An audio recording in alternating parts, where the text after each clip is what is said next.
8, 1873. I make this entry in my diary with a full and joyous heart, for on this day, my 16th birthday, I become David Beaton's wife. Even now, I cannot fully comprehend why David, so strong and determined, although only 18, and to whom laughter comes so easily, has chosen me, for I'm quite retiring. But I will make him a good wife, and on this I am equally determined. I do. The ring, Davy.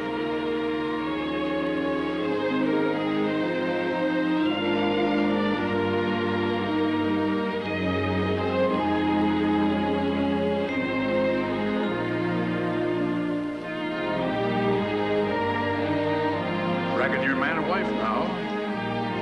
Kiss your bride, Davy. She's all yours.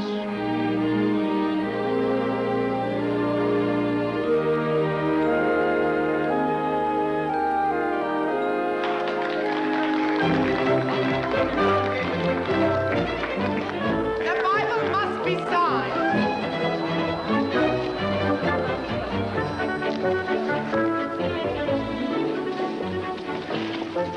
Mr. and Mrs. David Beaton.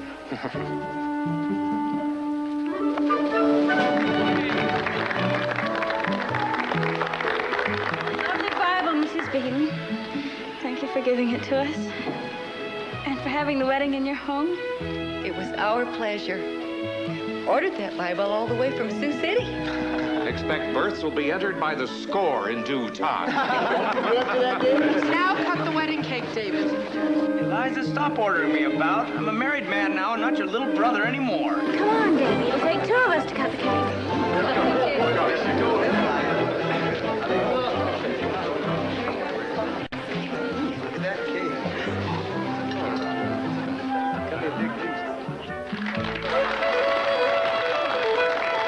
David, the music's going to waste. Never said truer, Harley. You're dancing with me, Harley. Never mind the cake.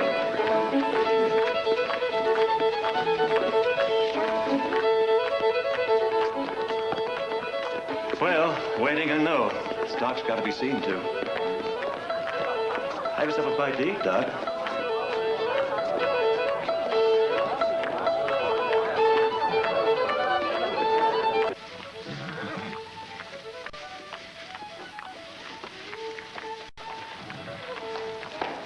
Oh,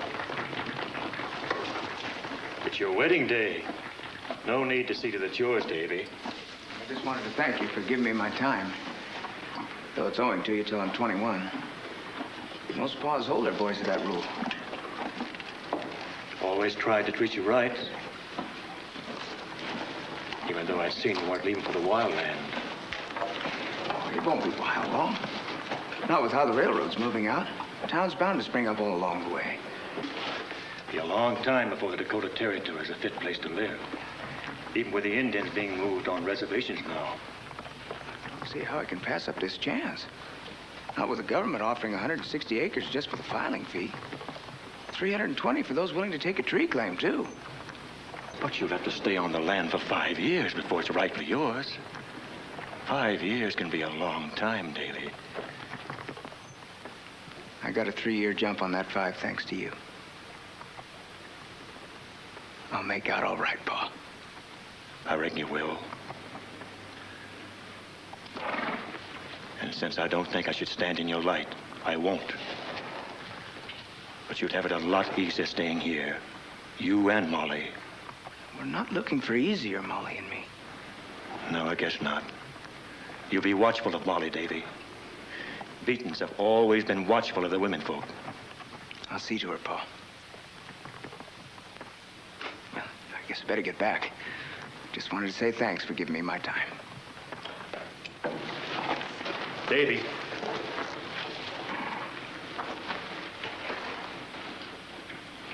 I'm giving you the Morgans. The Morgans? But they're the best horses in the county. Well, they're your favorites. You reared them. It's right they should be yours. And you'll need a good team to get where you're going. Well, thanks, Paul. good care of them. I promise. I know you will, Davy.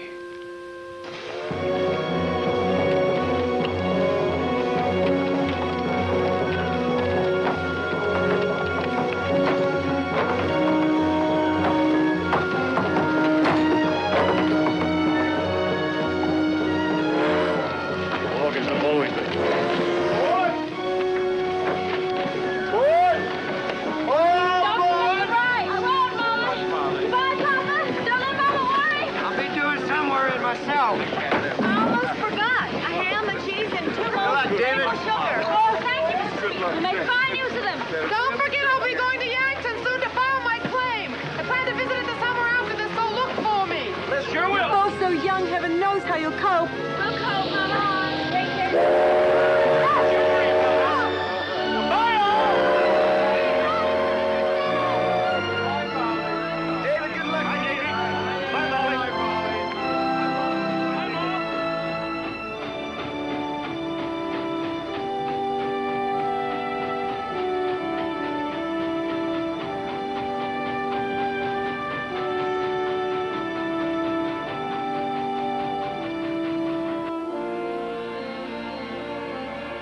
Though Davy is eager to get to Yankton to file our claim, he is not at all pleased we must spend our wedding night sitting up on a train full of strangers.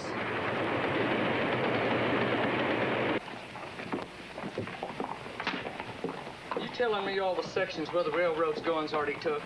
The land's been preempted by the railroad. Dirty crooks. They're all in cahoots with the government. You taking a claim or not?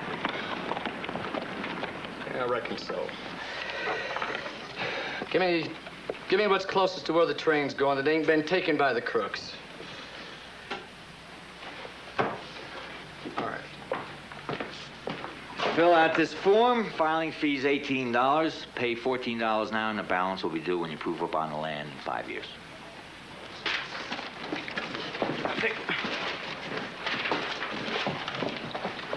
Take the best farmland you got. Your pa will have to file his own claim. I'm filing for myself, not my pa. I'm sorry, Sonny, but you have to be 21 years or older to get a claim. Not if you're the head of a household. I looked it up. We're married. Boy ain't even shaved yet. Took him a wife. Now he's going homestead. You two married? That's right, and we got the paper to prove it. Simmer down. Simmer down. I take your word for it. Got the look of newlyweds.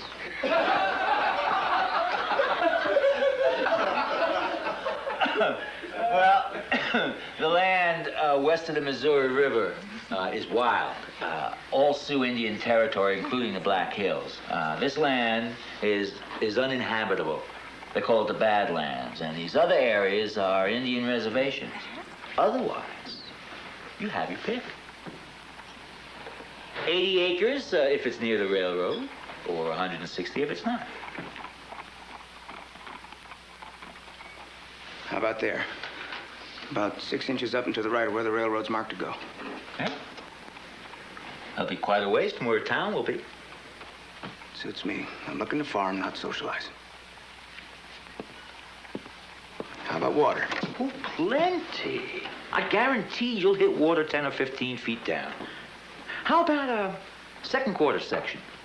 You can have it if you're willing to plant 10 acres of trees. I'm willing. Fill out this form, pay the filing fees, and this is a map showing you where the land is. Thank you kindly.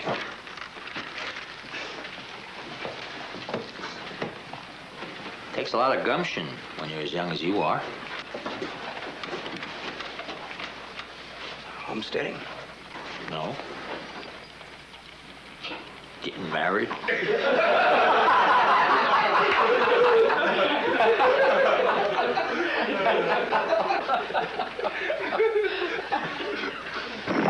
Guys will be mighty disappointed when you find you can't get a claim near the railroad to sell for profit.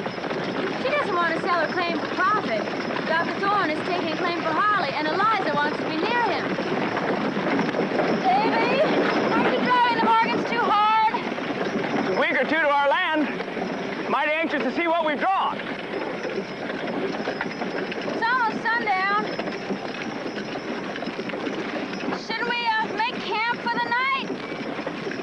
crossed my mind, too. Keep your eye out for a likely place. Oh, any place is as likely as any other out here.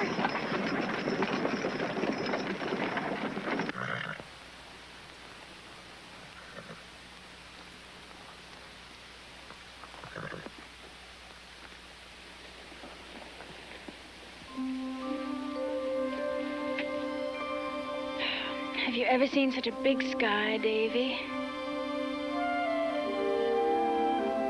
Can't say I have.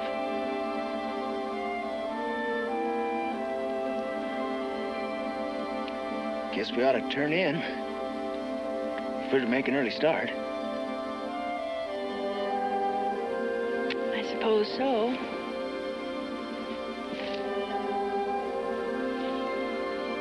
Did you like your supper?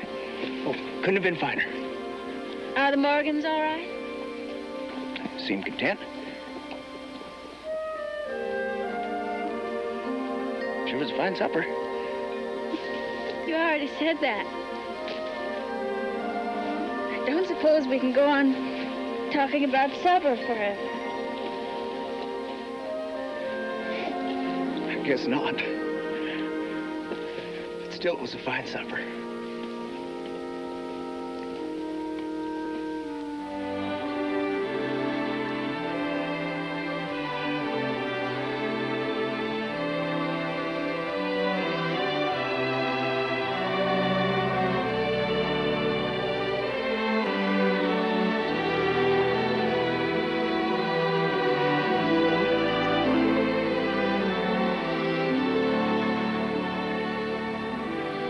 Scared, Molly? I'm not sure. I don't want you to be scared. Then I won't be. I love you, Molly. I'll always love you. And I always love you, Davy. Always.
Master Davy?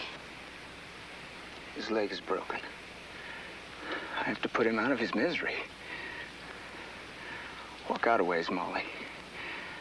There's no need for you to see.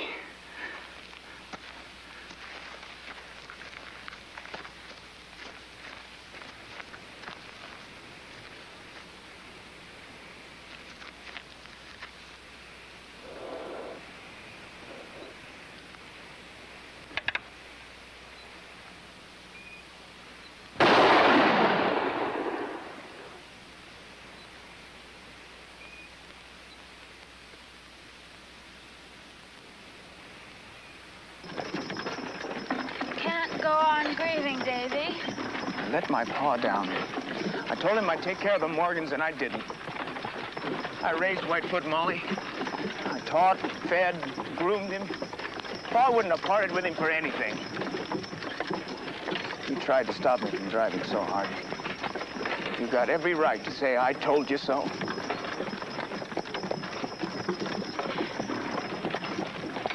Davy, look! Whoa. They'd be homesteaders. Get up.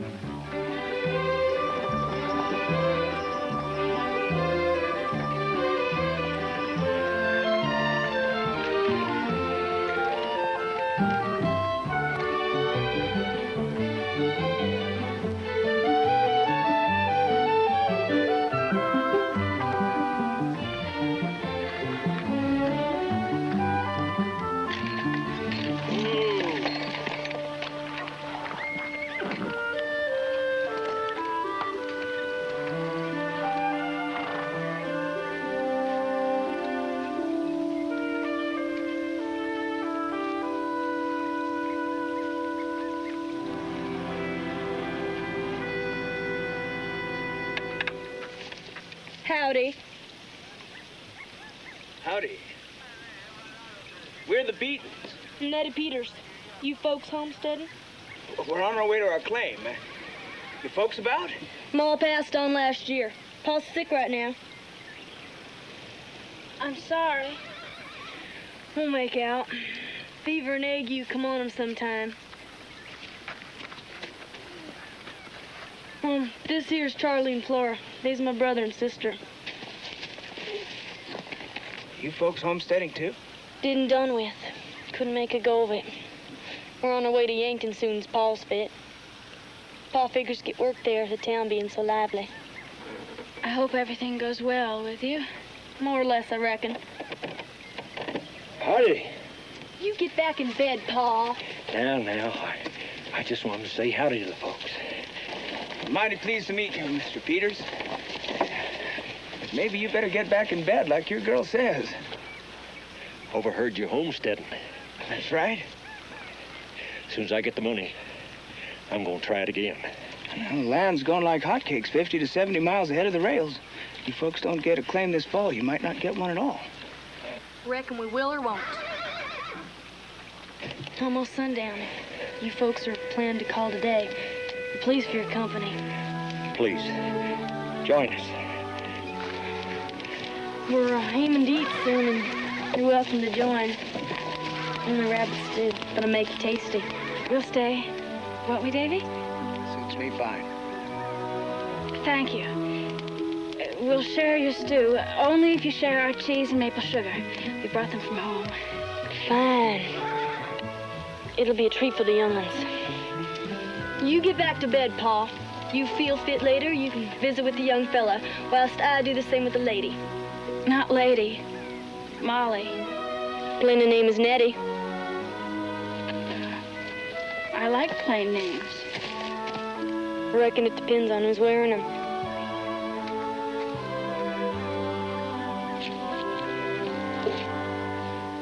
I'm real pleased you're staying. Since Ma died, seems like forever I had someone other than the young'uns to talk to. They ain't much for talking.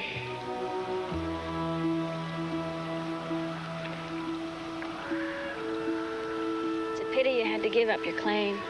Up to me, we'd stuck it out. But Pa couldn't see us going through another winter like the last. The winters are harsh? Never seen nothing like. Blizzards come on sudden and seem to never let up. We would have starved if I'm handy with the gun. Come out a whole year for other folks. Soon as Pa heard the government was giving free land, I sure wish we could have made a go of it. Well, maybe you can file another claim soon. Depends on Pa making some money in Yankton. It doesn't take very much to file a claim. And like Davy said, the land's being grabbed up. I reckon there's nothing to be done about that. I'm sure Davy would be happy to lend your father the money for the filing fee. We don't believe in being beholden. I didn't mean to offend you. I didn't mean to bite your head off.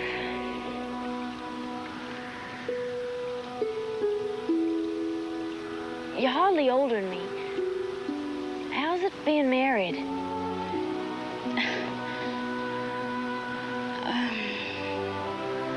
You'll find out someday. Yeah, it ain't likely. I ain't much to look at. That's not true. I wish, though, I could talk fine like you.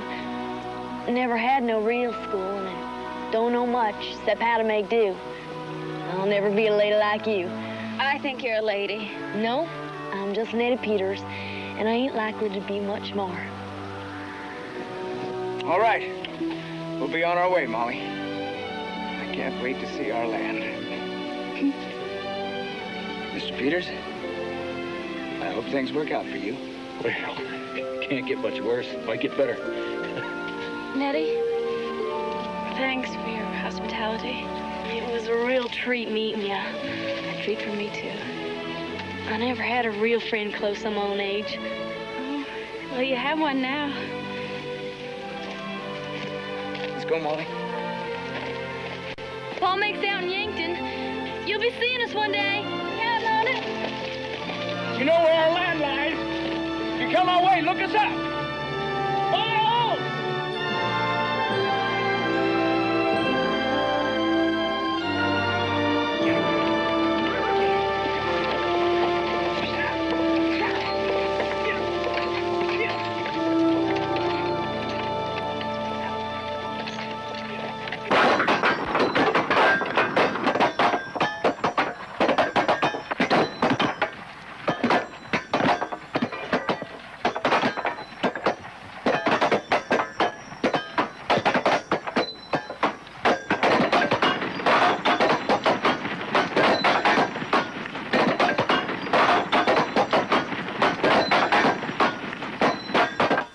We finally reached Wild Rose. So raw and new, it's scarcely a town at all. After Davy buys supplies and a horse to replace Whitefoot, we begin the final stage of our journey.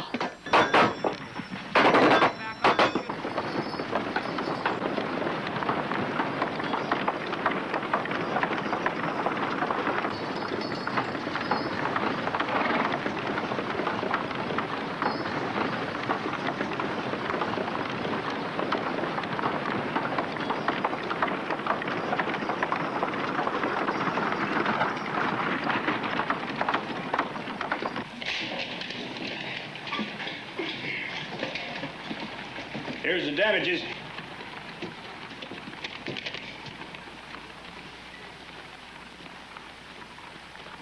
It comes to this much? $2 a pound for sugar? Stuff's got to be hauled in. At $2 a pound, we'll do without sugar, thank you. Suit yourself. Hello there. You homesteading young fella? That's right. Name's Beaton. How are you? I'm Brendan Doyle, construction boss for the Chicago Northwestern here. I'm pleased to meet you. This is my wife. Oh, very nice to meet you, Mrs. Beaton. Hey, come over here, Dan. This is young Dan Gray. He's homesteading, too. Oh, I wish I'd thought to take myself a wife.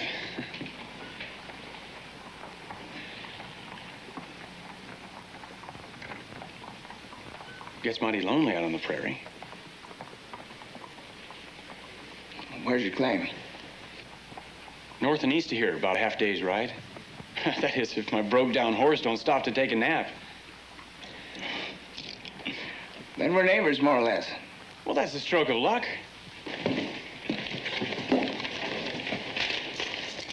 Wouldn't cost a third of this back home.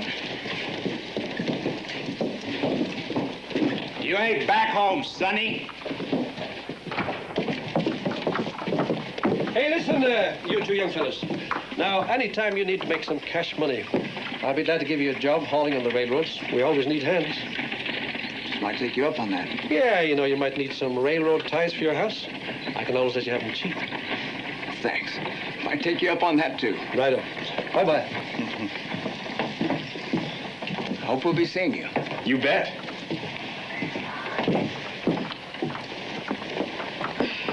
I like Dan Gray.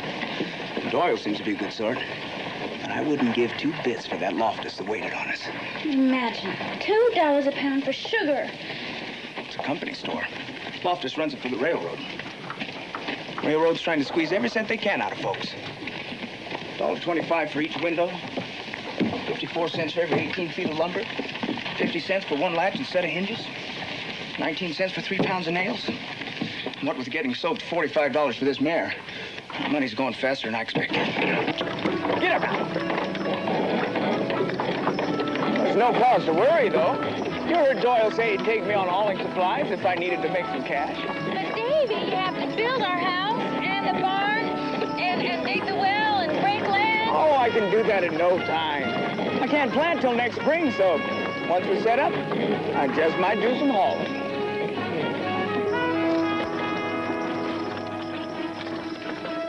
I've never seen so much sky and open land. The prairie is a lonely place, so vast and so fraught with the unknown that I feel a pang at leaving Wild Rose, our last touch with civilization.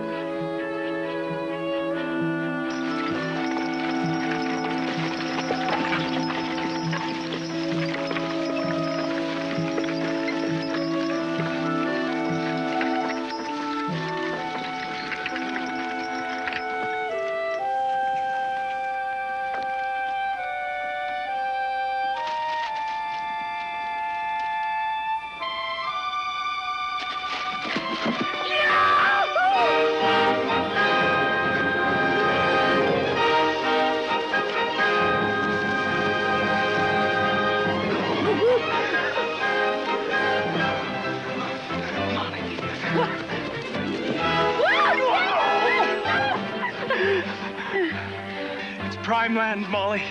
Prime. We've got 3 kinds of grass. Tall slough grass that'll yield 3 tons of wild hay to the acre. Thick blue stem and matted buffalo. The best sod there is for making a house. A sod house? That's right. There's nothing like a soddy to keep us cool in the summer and warm in the winter. It beats a shanty by a mile. Now, I figure to set it.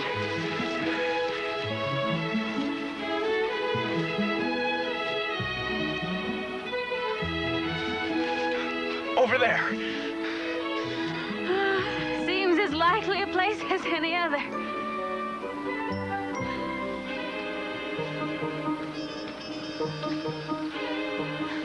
I wonder who lives in that shanty, Davy. Maybe no one. Prairie's full of shanties of folks who gave up. David, we've only 1 tree. What are we going to use for firewood? Well, we burn hay twists. There's plenty of slough grass. You twist it hard, and you tie it, and it burns like wood. And of course, if a herd of buffalo pass, we collect their chips. Burn buffalo chips? I should say not. You'll think different after you try twisting hay. It's mighty hard work. Thank you, but I'd just as soon twist hay. And I don't know what good it is having a tree claim when we've got no trees to plant. Reckon the government didn't take that into account. Now, let's set up housekeeping.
I got it through.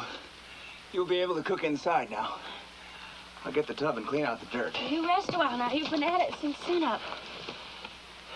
Well, all right.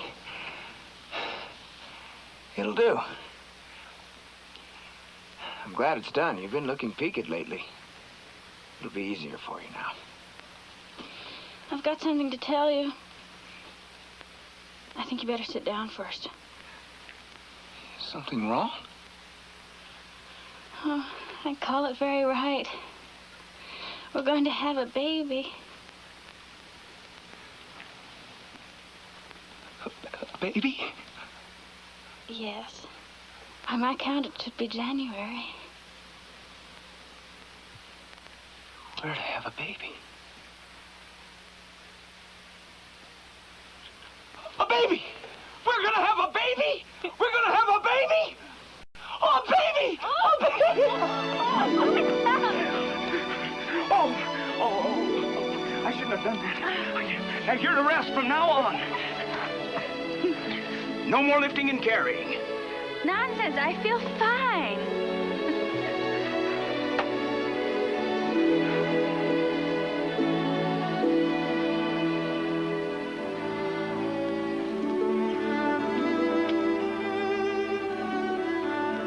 Sun's burned you brown as an Indian. Your baby's gonna be a papoose. Well, it's your baby, too.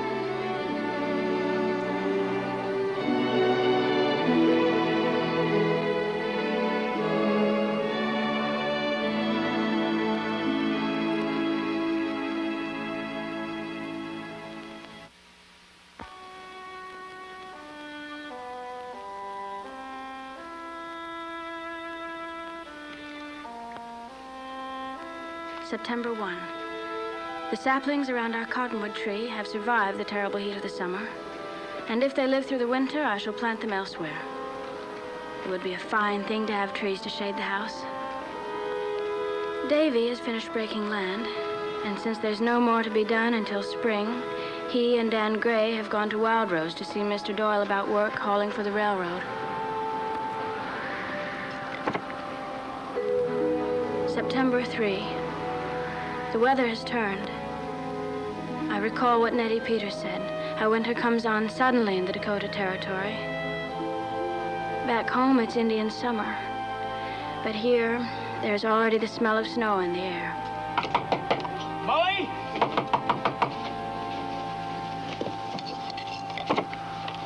I didn't expect you so soon. Is something wrong? Just about everything. Sit down, Dan. Yes, please. I'll fix you both something to eat. Oh, I'd as soon you didn't bother. Don't feel much like eating. Me either. What's wrong, Davy? Couldn't get a job hauling. Is that all? Oh, I thought the sky had fallen. Well, you're not far wrong. Work stopped on the railroad. Not only in the territory, but all across the country. Towns that sprung up for the railroad are emptying out. It's like a blight struck. What made it happen? It seems there's a depression back east. What's a depression? It's got something to do with the stock market, according to Doyle. Not that I can make any sense of it. Molly, we heard in town there's places where men are rioting because they got no way to feed their families. Oh, Davy. Those poor people. Sure glad right now I don't have a family to worry over. I do.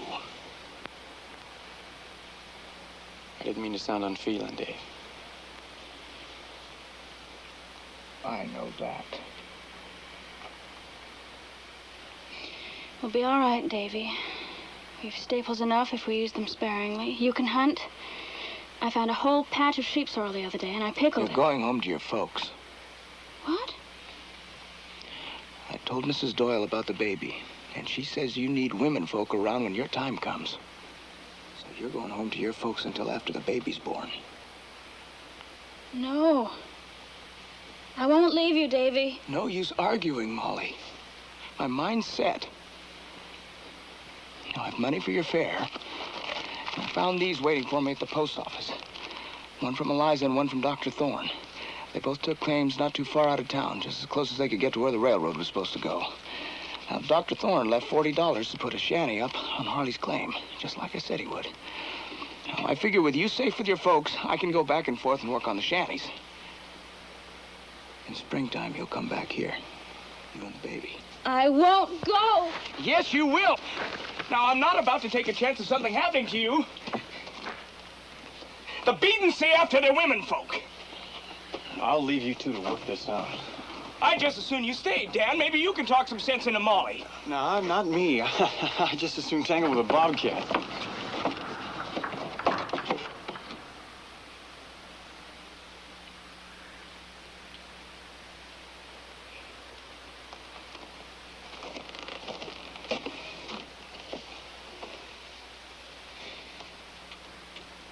going home. Only if you go too. I can't. I'm not about to take a chance of someone jumping our claim. What does that mean?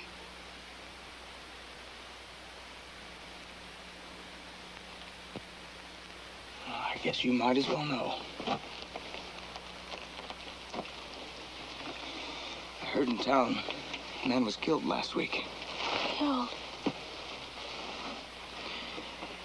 Seems this fellow left his homestead to go east for a while. And when he came back, he found claim jumpers had taken over his place. There was a fight, and he was killed.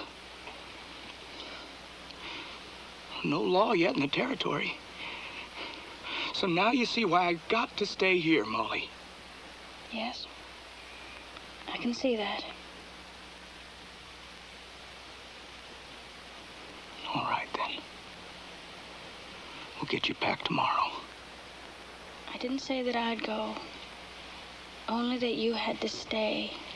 And if you stay, I stay. It would be cruel to let you have the baby out in this prairie in the dead of winter and all alone. I wouldn't be alone, Davy. I'd have you. I'm not afraid. And it was always in my mind to have the baby born on our own land.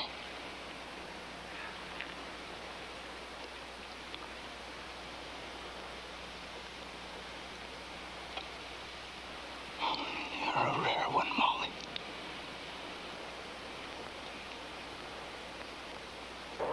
October 1.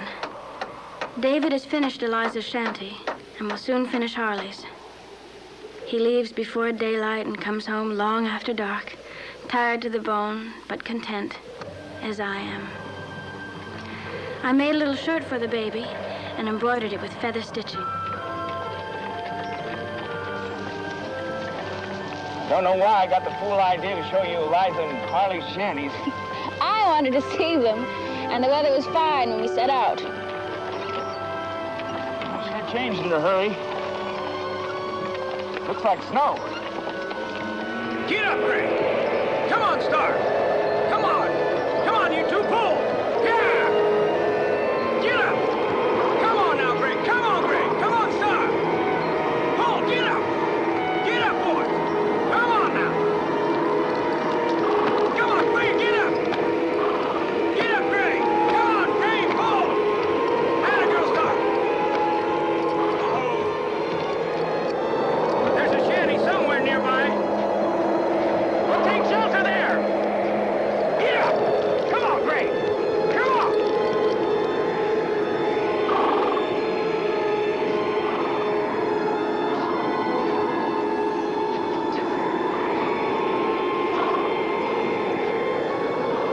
Come on. Come on, boys. Come on. Get up now. Come on, boys. It's no use. Get down, Molly.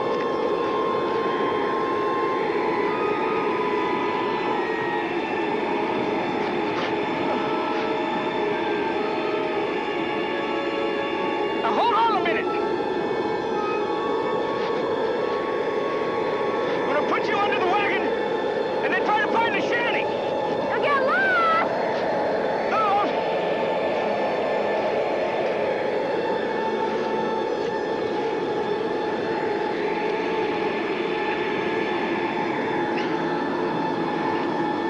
Come on, get under.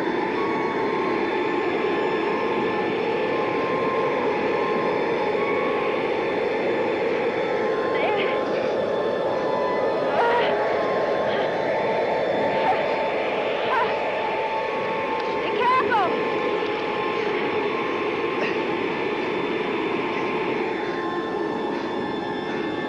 All right, now I'll be back for you.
It's over, Molly.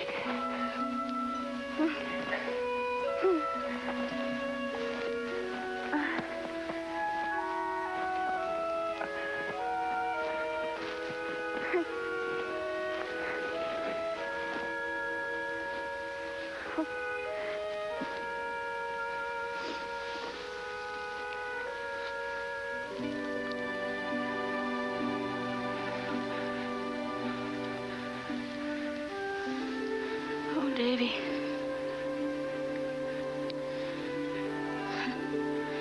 Someday,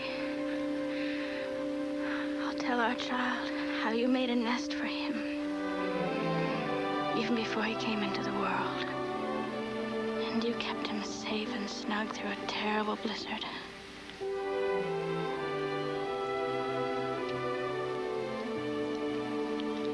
I love you, Molly.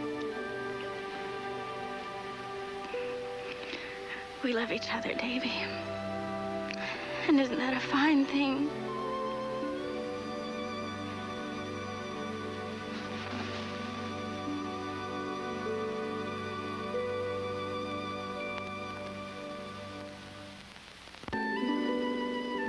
January 16th. Christmas has come and gone. Our first Christmas on the prairie. My time is almost here. And though I will not tell Davy, I have begun to fear somewhat, and truly wish my mother were close by. We are fortunate some lumber remained from Harley's shanty, for Davy has used it to make a fine cradle for the baby. It was his thought to carve 2 little birds in a nest on the headboard. A lovely thought.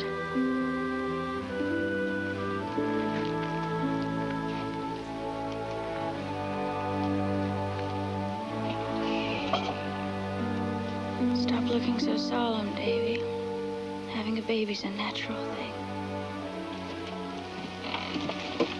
But you've been hurting for 2 days. The pain comes and goes, so it's not so bad. Bring me my sewing basket, Davy. You're in no state to sew. Just bring it to me, Davy.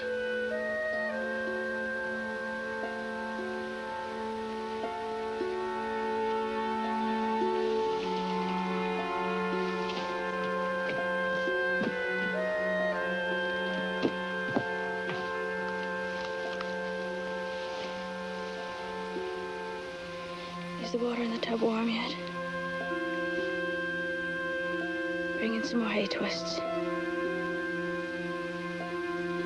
Oh, we've plenty. Do as I say, Davy. Well, is it all right to leave you? Yes, of course. I'm sorry. I didn't mean to yell at you. Now, go to the barn and see to the horses. Bring in hay twists. It'll be hours yet before the baby comes, so there's no need for you to be concerned. I think I'll sleep for a while now.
Molly? I'm all right, David. Just a little tired. Take the baby. Wash him, wrap him. Put him in the cradle near the fire. Oh, Molly. Don't you want to see your son?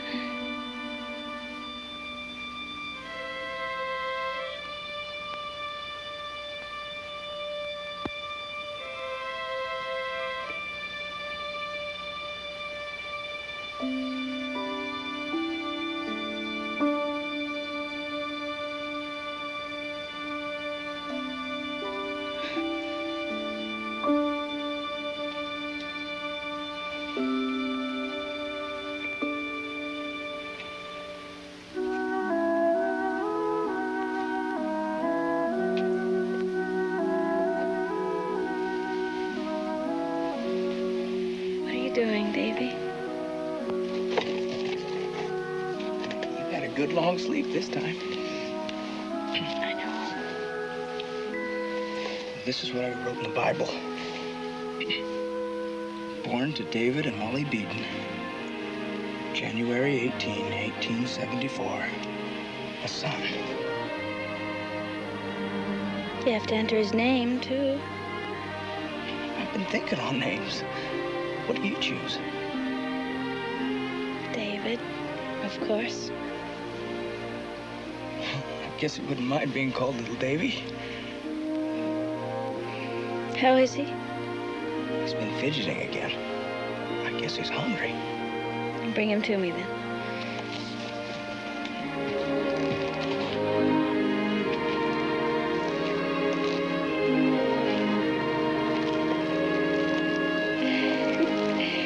Break, you know. I'm not so sure. He's so spindly. Mare has a foal and the foal's up on his feet right off. Babies aren't foals. It'd sure help if they were.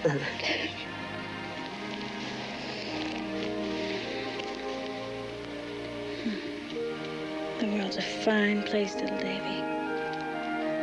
I hope you're going to like it.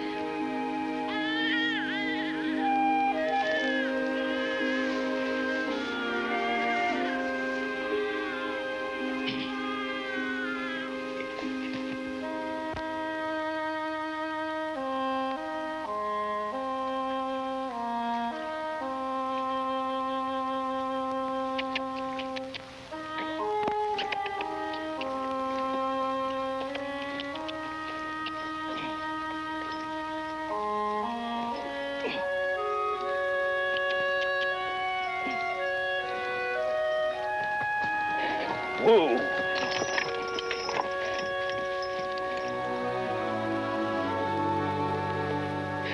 Little Davy sleeping? Yes, thank goodness.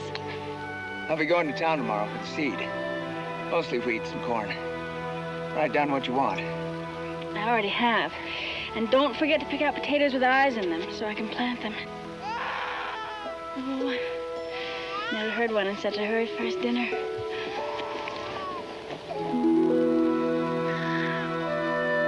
Get up!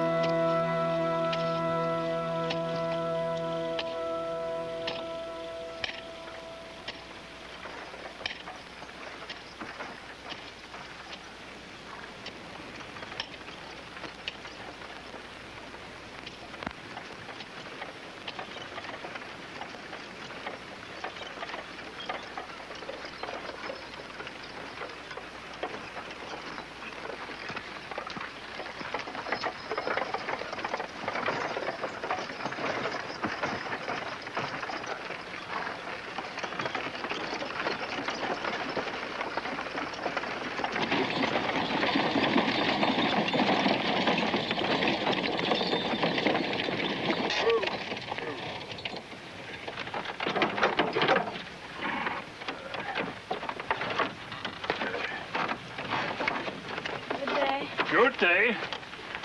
I am Svensson. This is wife. Where is Mrs.?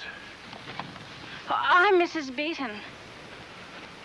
But you are little girl. Not really. We move in now to Chanty. There. Oh, I hoped someone would take that claim. Please, come in and I'll make you some coffee. My husband's gone to town, but he'll be over to see you as soon as he returns. Thank you. But we stop here now. Used to say we are neighbors. My wife does not speak English so good like me.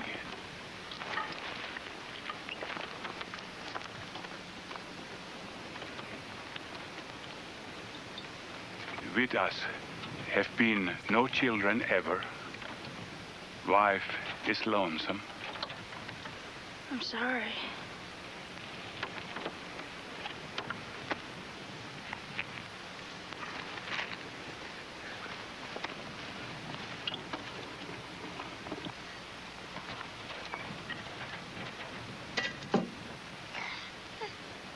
Pretty baby.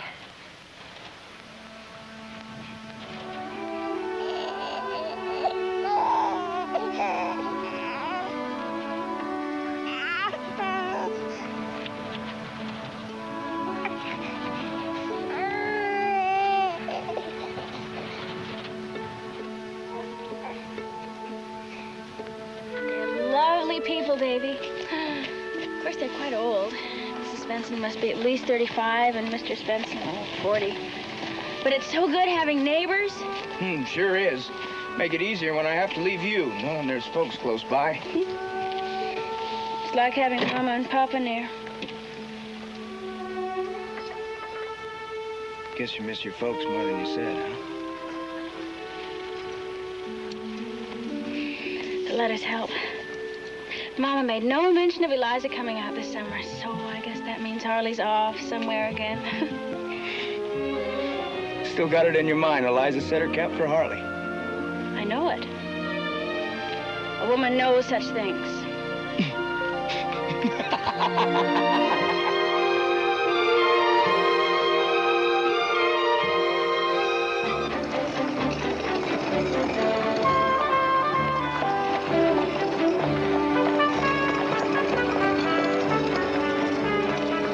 July 1. The days pass in work. Davy falls asleep the moment his head touches the pillow. Little Davy is teething, and the heat makes him fretful. Dan went to town and brought back letters from Eliza and Dr. Thorne. Both send money to pay Davy to break their land, which the government requires if they're not to forfeit their claims.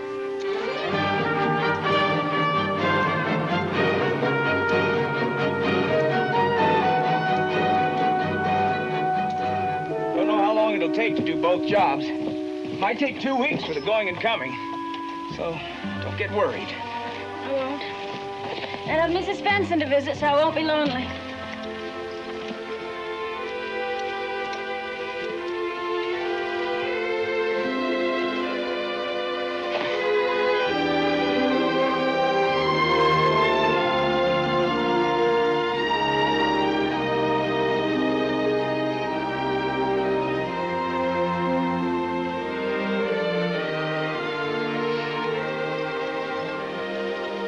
I'll be lonely. You're too tired to be lonely. I'm never that tired.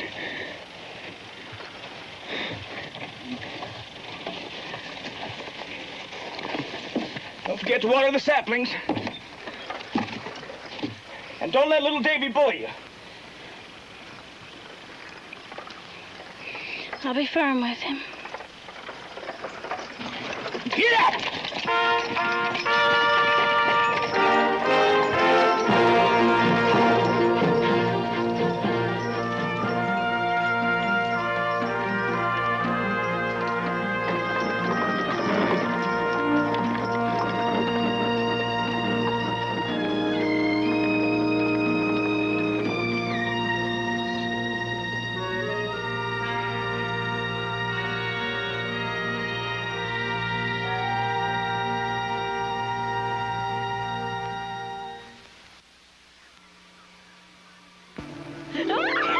Are you glad to see me? How's little Davy? Oh, yes, fine. Put me down, crab. Come on. The crowd's up. I know. Just look at it, Molly. Good. The corn looks great, and the wheat will run 40 bushels to the acre. I'll eat my half. Do you know what wheat's worth out here now? $1 a bushel. This crop's worth $2,000, Molly. $2,000. And I only planted part of our land. Oh, do you think we could get a milch cow? Little Davy's almost weaned.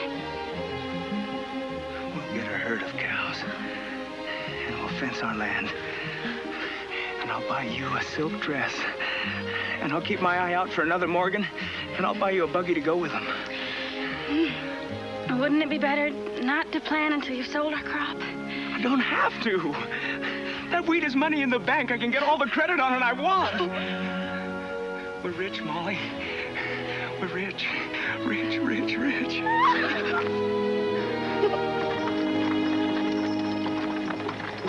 August 4.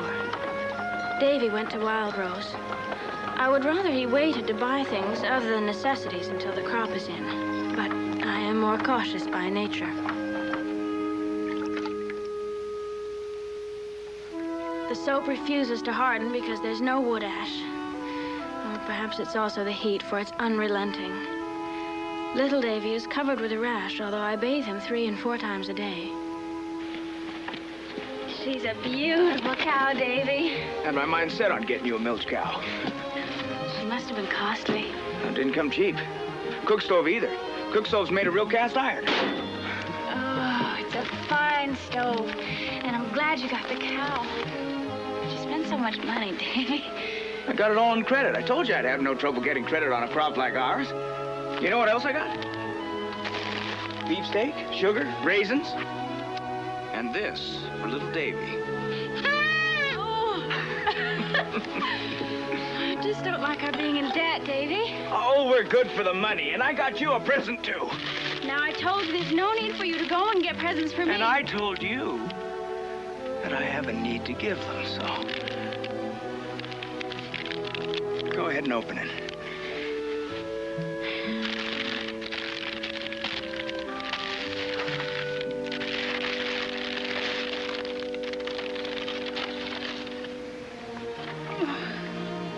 Seashells. Davy, it's beautiful. It struck me as a likely place to keep that diary you're always writing in. Yes. I'll treasure it. You know what I want you to write in the diary? What? There's no country like this on earth, and we own a piece of it. We won't really own our own piece for another 3 years. 3 years will pass by quicker than a wink, and it'll be ours. Free and clear.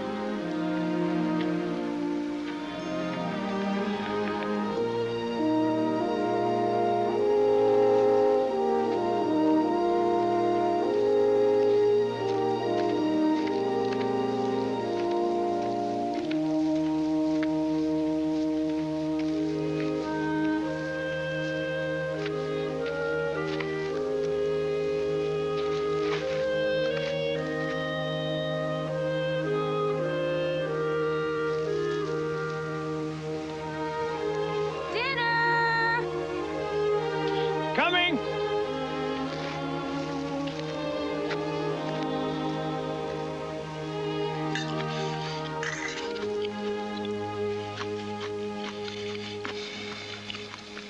You're not eating. Oh, it's too hot to eat. Will the heat hurt the crop? It's thriving now. I'll cut at the end of next week. Corn's almost ready.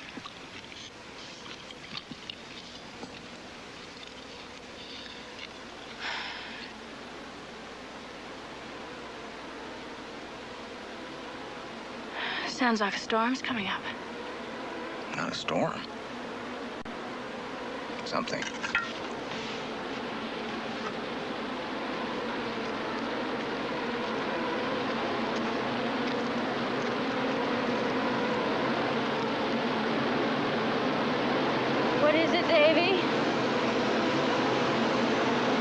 Great God Almighty.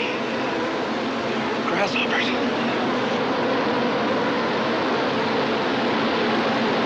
Get the kerosene and some hay twists.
In the house.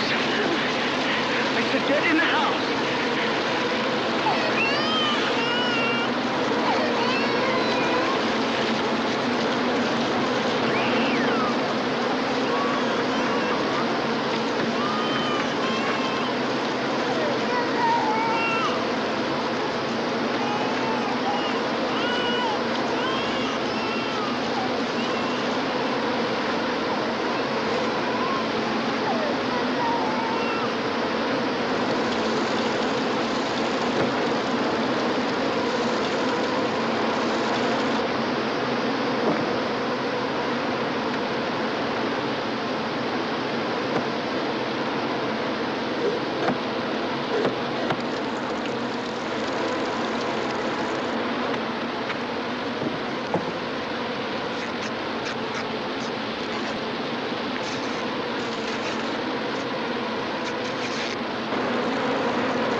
There's no saving the crop. I know.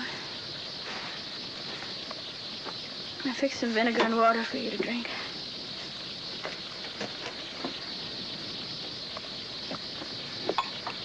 I owe $300 to the company store. You have nothing. Don't say that, David. We've still got each other. And little Davy and the land is still here. And I know you. You won't give up or give in, David, not you.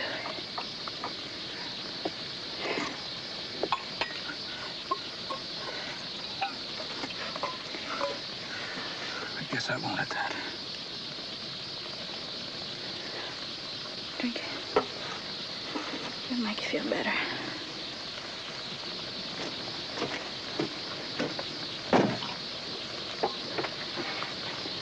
Oh.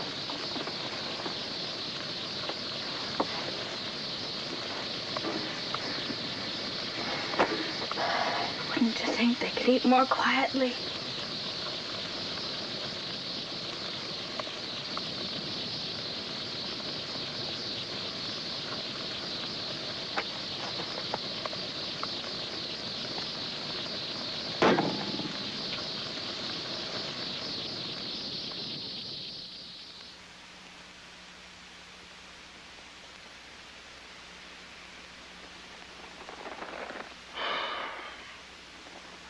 Thinking how to get us out of this.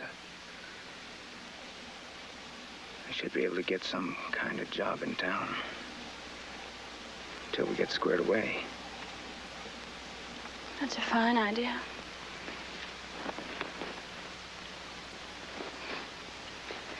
I forgot about the potatoes. The grasshoppers ate the tops, but they couldn't get to the potatoes. Guess there's always a bright side. Heard grasshopper plagues don't come more than once in 7 years, huh? So we got 7 years to get rich again.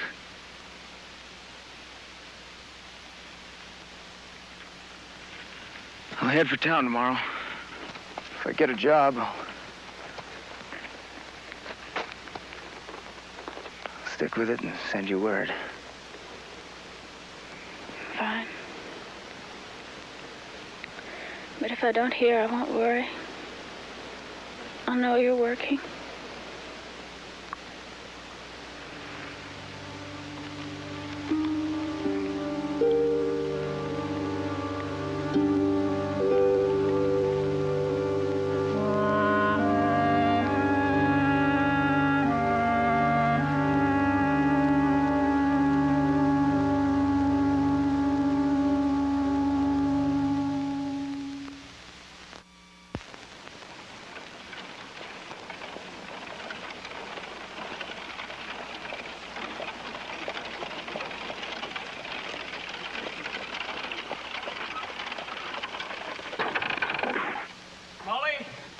David, I'm so glad. I didn't know when to expect you. There are no jobs to be had, Molly.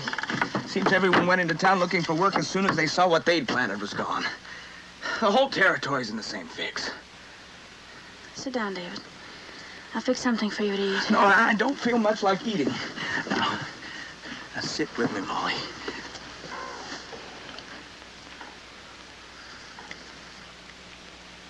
We have to go home, Molly. Nope. You don't think I like going home admitting I'm licked? Then don't. I don't see any other way out of it.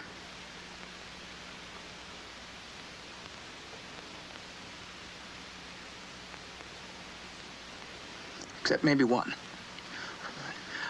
I met up with this fella that he'd heard that the grasshoppers didn't touch the crops in Indiana or Ohio. Now, it's harvest time there, and they'll soon be needing hands.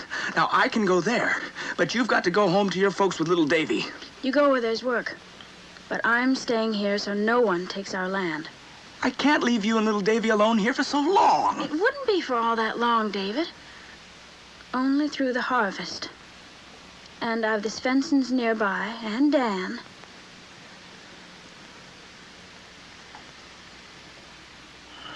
Even so, I'd feel a lot easier in my mind if you went home. No, you wouldn't. You'd be worried sick about claim jumpers. I can see I'm going to have as much luck as talking you into going home as I did last time. This is my home.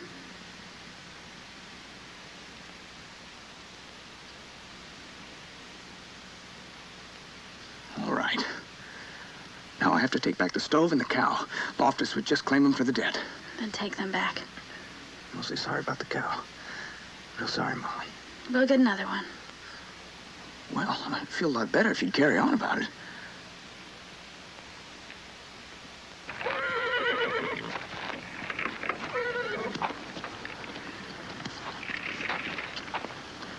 Corn cakes and a little pie of that sheep soil I put up.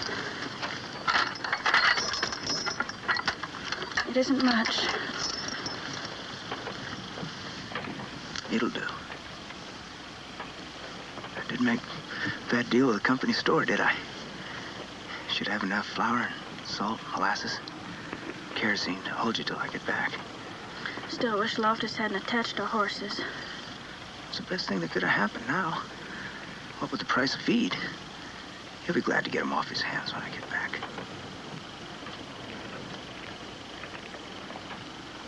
I'll write you as soon as I can. As soon as I drop the team off with Loftus, I'll head for the train and ride the rails east. Be back before the snow flies. And we'll have a fine winter together. Nothing to do but keep warm and snug and watch little Davy grow.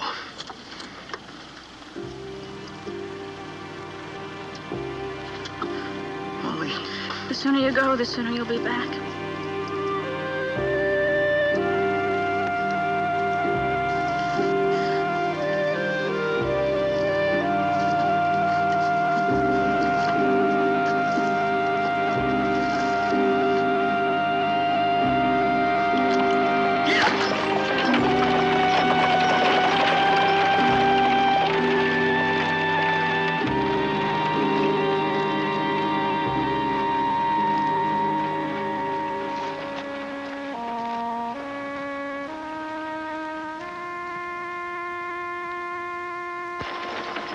August 20.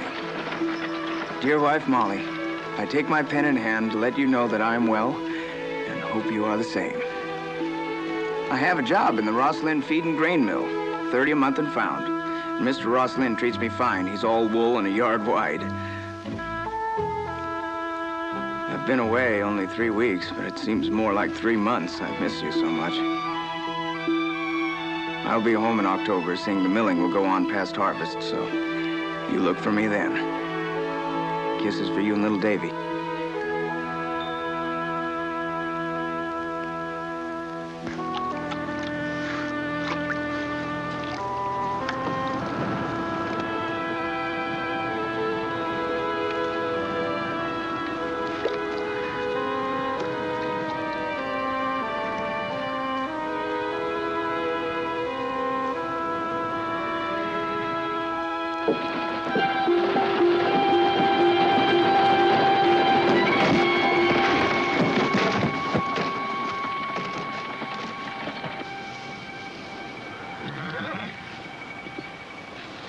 Got a letter for you from Dave. Oh! Oh, buddy. Oh, thank you. I'll be glad to take one back to town for you next time I go. Oh, that's okay. I'm sure Davy's written to tell me he's on his way home. But stop by any time. I'll be glad for the company. I'll do that. How's little Davy? Oh, couldn't be finer. I can see you're itching to get to that letter, so I'll be going. Oh, thanks for bringing it by.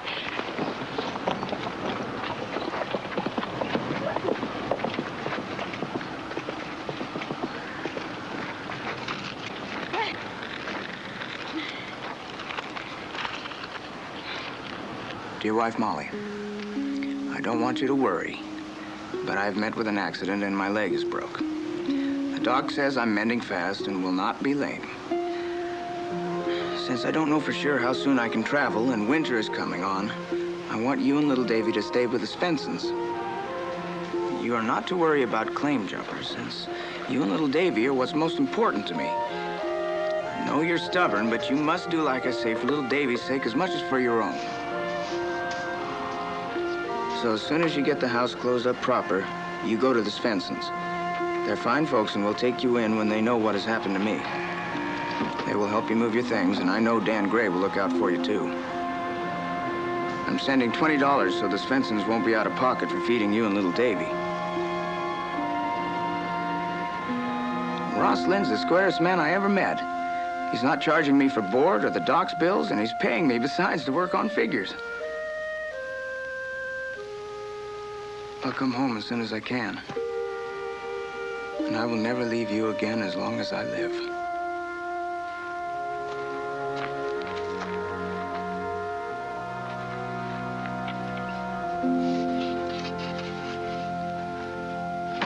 Is decided. We go now from here. I'm so sorry. I'll miss you both very much. We go to town, sell things, then to Ohio. There is family and friends. You be all right till husband come back? Of course. Dan Gray said he'd be stopping by often, and Davy will be home very soon. I'll be just fine. Hello!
November 10. The blizzard has gone on for 5 days now, and must surely end soon.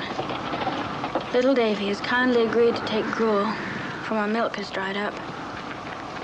I eat sparingly, only enough to keep my strength up so that I can see to little Davy. Somehow I must get to the barn for the last of the hay twists.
I know Dan would come if he could, but there's no way for him to get here. There's no more hay for the fire. There's no more food.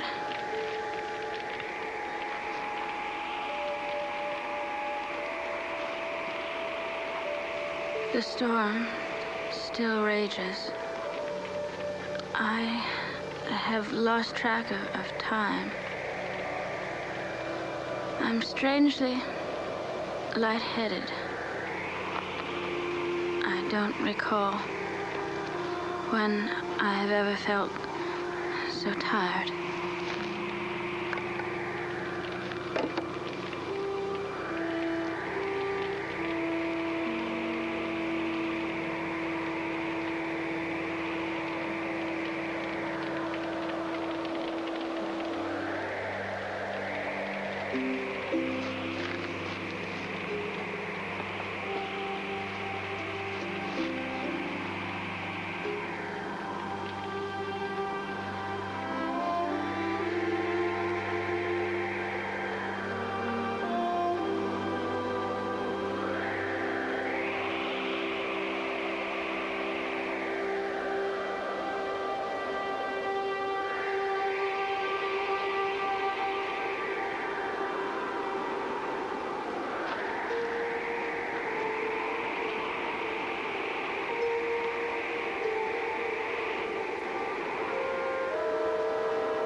Molly?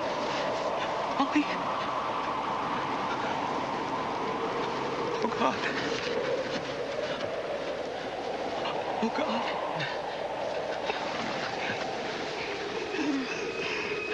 Molly.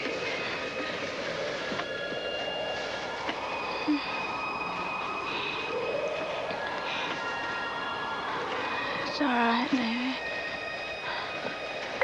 You're home.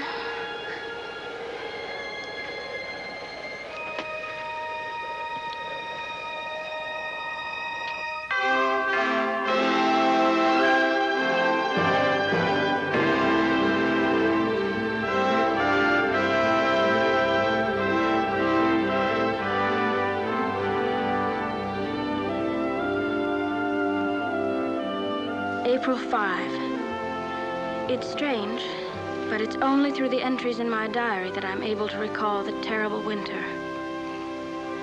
All goes well now. David earned enough money in Indiana to buy seed and supplies, and also some lumber.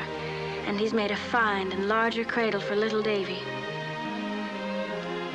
Mr. Loftus at the company store was glad to get our horses off his hands just for the price of feeding them, as Davy said he'd be.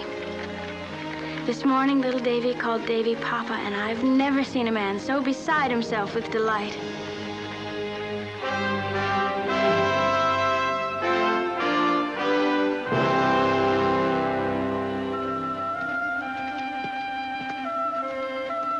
The Svensons are back!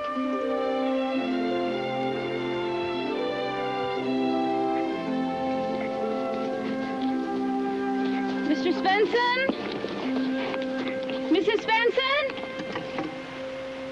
Nettie, it's you! Just got here.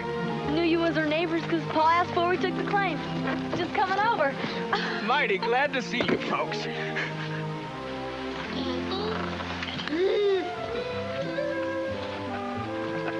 This is little Davy. Oh, he's a fine-looking boy. It took us a time, but we finally earned enough in Yankton to get us a new start. This time we're sticking it out. Pa promised. I'm so glad. Have a baby. 15 months old now. Seems like you got through the hard winter all right. We got through all right. Tomorrow is Sunday. Will you come have dinner with us? We've got so much to talk about. I told Pa we should build a soddy around the shanty, and he's willing.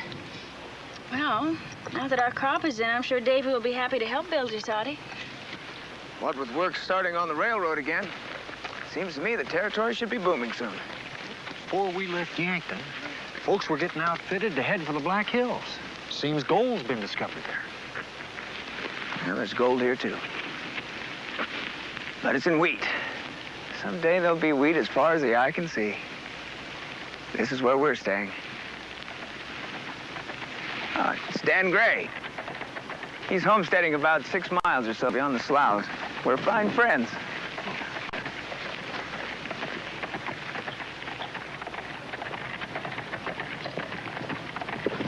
Howdy. So you got company. These are the Peters, Dan. They took over the Svensson claim. It's mighty nice to meet you folks. I brought you some mail from town. Oh, thank you. One's from Eliza and the other's from Dr. Thorne. Town's planning a sociable after church come Easter. Be horse racing and speech making. Dancing, too.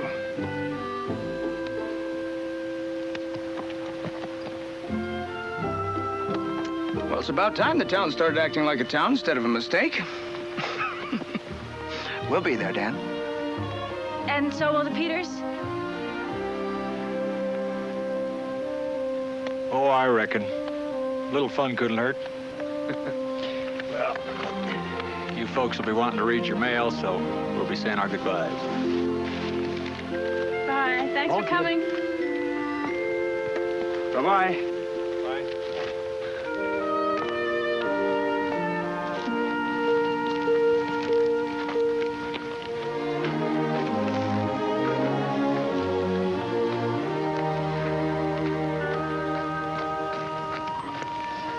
Bye-bye. Bye. So long, Dan. You read Eliza's? All right, Dr. Thorne. Dr. Thorne sent money to pay you to plow and seed Harley's land. Harley will be out this summer. Eliza wants me to do the same on her piece. She'll be out this summer, too. I'm not surprised. Eliza's got as much chance of snaring Harley as I got of keeping up with a jackrabbit. Oh, it's a fine day, wasn't it, Davy? Couldn't be finer. Barring hailstorms, drought, and grasshoppers, we'll have a good crop, Molly. And it won't be all that long before the land's ours free and clear. And with the railroad moving out north and west and the territory booming, we'll have a market for our wheat and a way to get it to folks. Might get rich at that.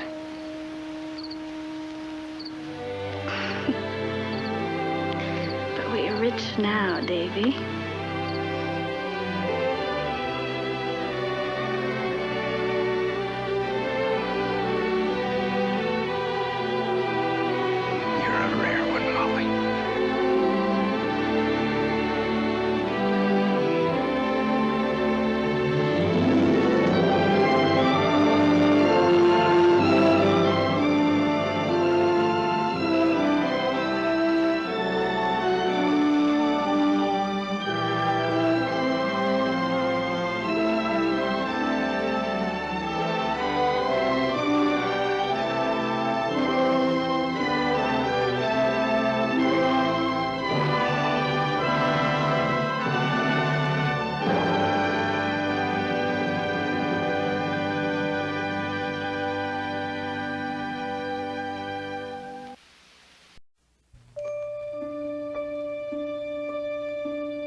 December 25, 1874.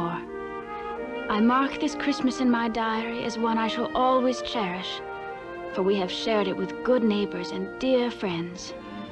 And it is the sharing that brings contentment, the sharing of all things. Davy and I know this now, and we shall never forget it. For if joy should be shared, so should sorrow.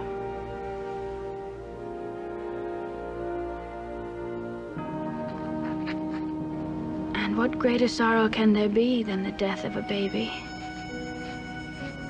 Even as we laid our little Davy to rest on the prairie, I could not grasp how a child so filled with life and laughter one day could burn with fever the next, until the fever consumed him, and he lay still forever. Seeing as there's no preacher to be had, Dave asked me to say the words. It seems to me there are no words to say that would ease Dave and Molly in their sorrow.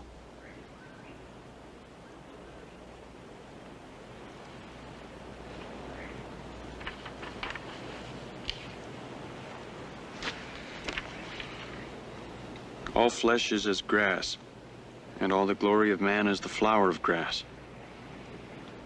The grass withereth, and the flower thereof falleth away.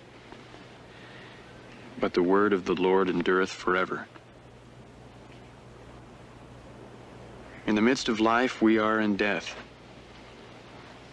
Ashes to ashes, dust to dust, in sure and certain hope of the resurrection into eternal life.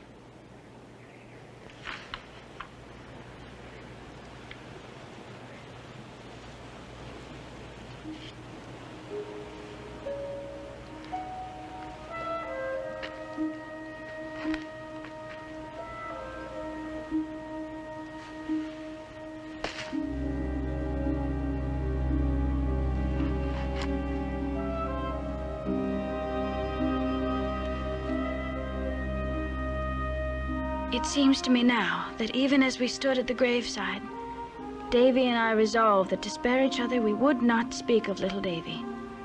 We would not burden each other with our grief. And so the days and weeks passed, filled with unshed tears and unspoken thoughts of little Davy. June into July, July into August, September. We were having an Indian summer, rare in the Dakota Territory, where the seasons seldom yield graciously to each other.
Who are they, Davy?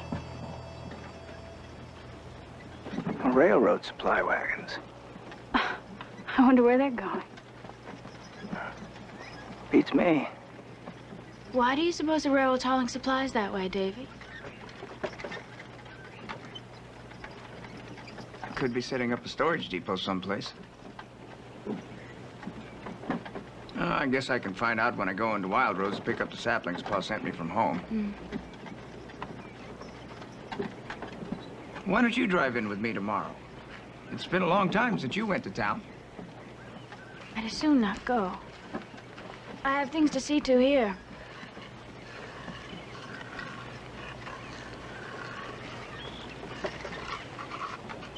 I'd enjoy your company. You have my company every day. Oh, never enough for me. Say you'll go. We'll see. Now I best look to the candles, David. David, I must see to the candles.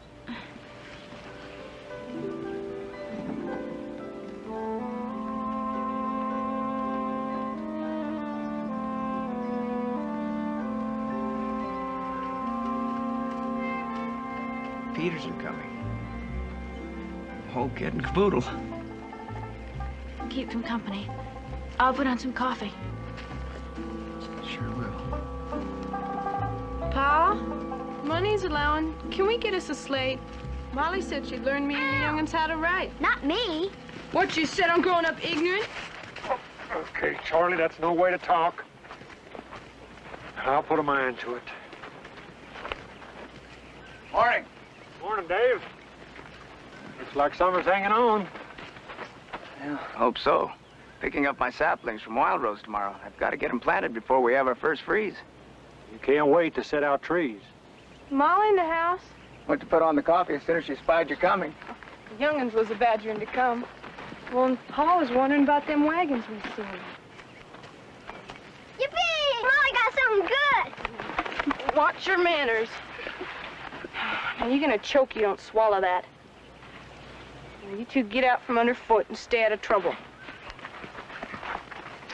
I see you're making candles, so don't mind us. Oh, the candles will keep until we've had our coffee. Wouldn't mind a cup of coffee. Eddie turned out a fair cook since them all passed on, but her coffee seems lacking. The coffee that's a lacking. You've been out of it for a week. I'll get the coffee. I'll give you a hand. Dave? What do you think about them wagons? You figure the railroad's gonna set up a storage depot? Well, I figured it that way. But you know, now that I think about it, it doesn't make that much sense. Railroad always sets up camps and depots ahead of the line of construction. Railroad's not routed to go that way. Maybe Loftus, the company store, made himself a private deal. Helped himself to a load of lumber, and he's selling it to some homesteaders. That wouldn't surprise me. With being so scarce and valuable out here. Oh, I fixed your harness, Mr. Peters. It's in the barn. Appreciate that. I never did get the knack of working with leather. Well, my pa was a good teacher.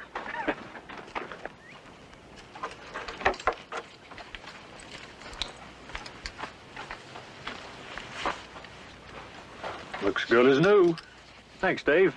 Glad to do it. Say, did you give any thought to my idea about buying a yoke of oxen for the plowing? Be a three-way split between you, me, and Dan Gray. Then we could share them. A yoke of oxen about plowing sure go a lot easier. Dan Gray said he'd go in on it? You would. Oh, I sure would like to, but, well, right now I don't have the cash money. Oh, me either. Or Dan Gray. I was thinking of spring. Give us all a chance to lay by some money if the hunting goes good this winter. Hope you can count me in.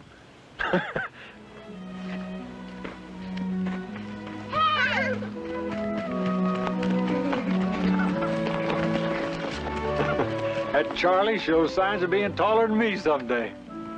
I know it sounds prideful, but nothing gives a man more pleasure than seeing his son growing tall and... That was a fool thing to say, Dave. No, it eases my mind to talk about little Davy. I can't go to Molly. Don't want her to go on remembering and grieving. Seems to me she's coming around real fine. Oh, she's doing her best. Women have their own way of dealing with grief.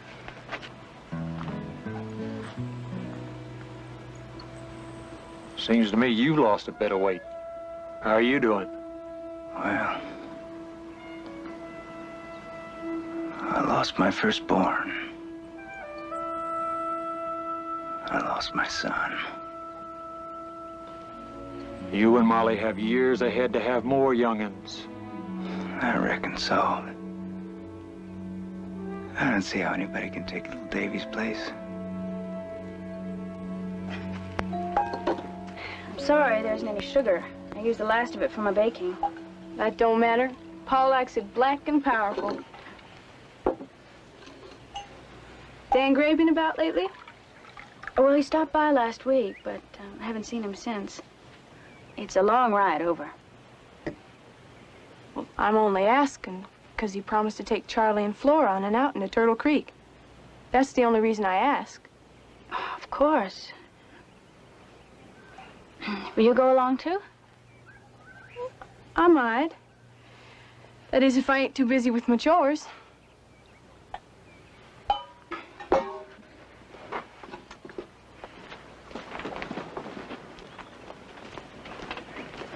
Coffee's ready. Couldn't be ready ourselves. Dave fixed my harness. Good as new. Looks fine. Now you set it down, take your coffee, pour a spill upon. Sure smells good. Mr. Peters may go in on the oxen with us. Oh, wouldn't that be fun? Where you figure on get the money, Pa? Oxens don't come cheap. Oh, well, we wouldn't buy them till next spring, so figure we'd give...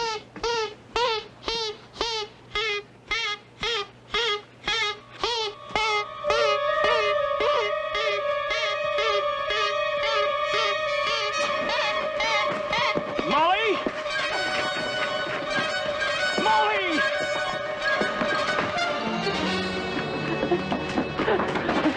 Molly! A dog, Molly.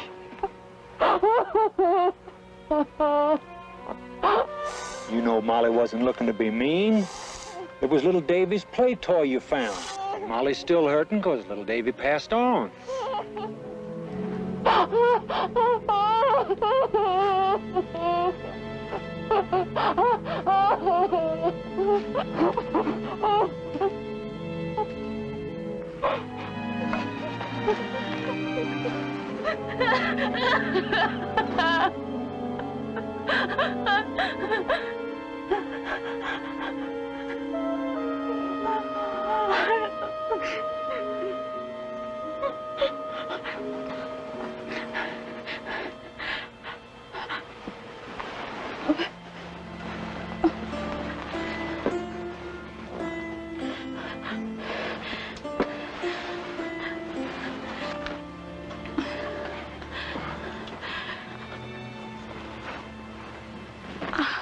Davy.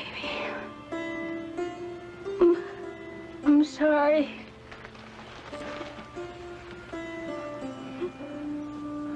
There's no need to say that, Molly. You all right now? I want to go home. Hush up, Charlie.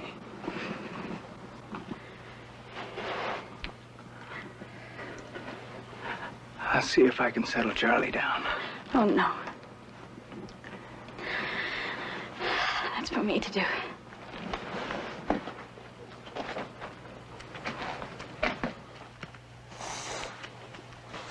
Charlie. I'm sorry if I frightened you.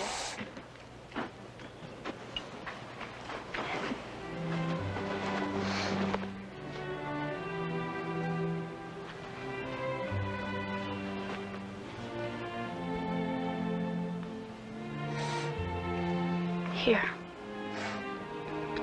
I want you to have this. I'm sure Nettie can make it all shiny again for you. Won't take more than some elbow grease to get that rust off. Now you take the horn and thank Molly nicely.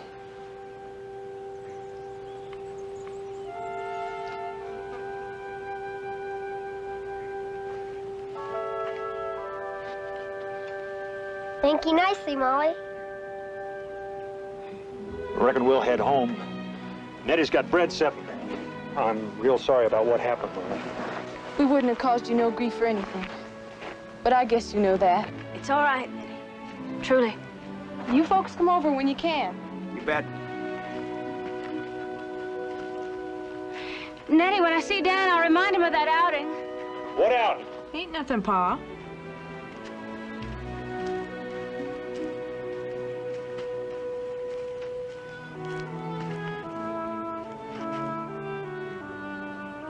All right now, Molly. Yes, of course. I'd better fix the water bucket. It's leaking badly. I'll make a bargain with you. If I fix the water bucket, will you go into Wild Rose with me tomorrow? Well, I don't like bargains, Davy. Oh, well, I do. Especially when they benefit me. Having your company tomorrow is what I'd consider a benefit. Well, I can see there'll be no peace until I say I'll go. I knew I could talk you into it. Honestly.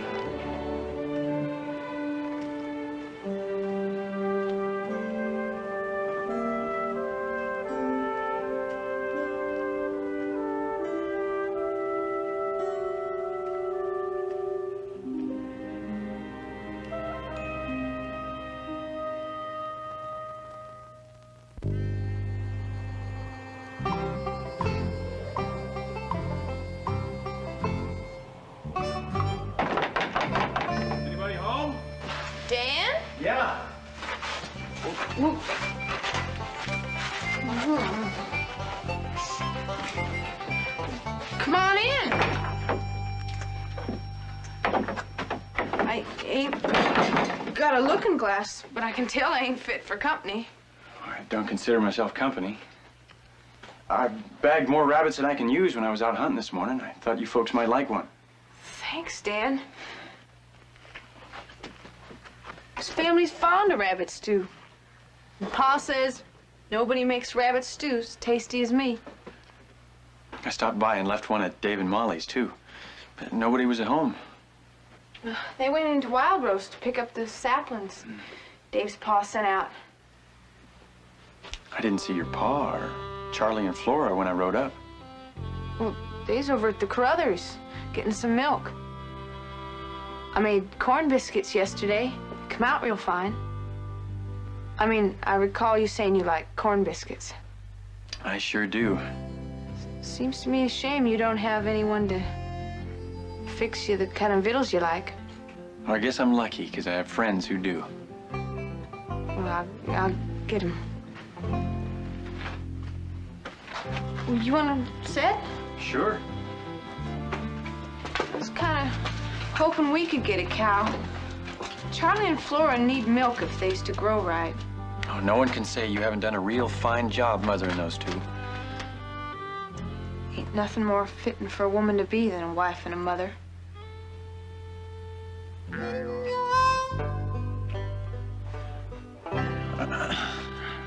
Wouldn't mind having some of your biscuits. Oh, like I said, they come out really good.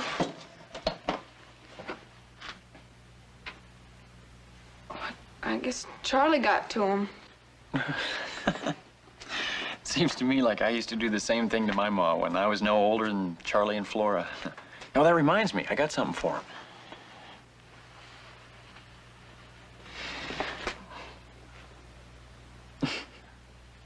I was going through my old carry-all last night. I come across it. I don't know why I held on to it all these years. Could be it was because it was left from when you had a ma and a pa. Nothing takes the place of a family. Well, here, let me show you how it works, and you can show Charlie and Flora.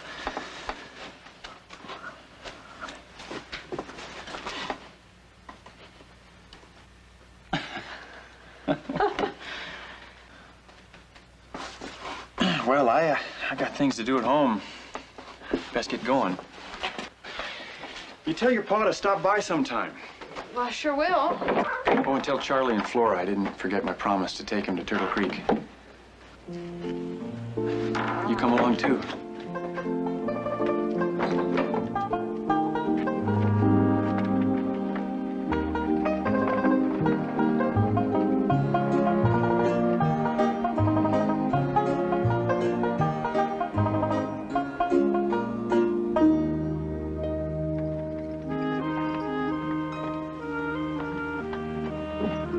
It's been such a long time since we had Dan and the Peters over for supper.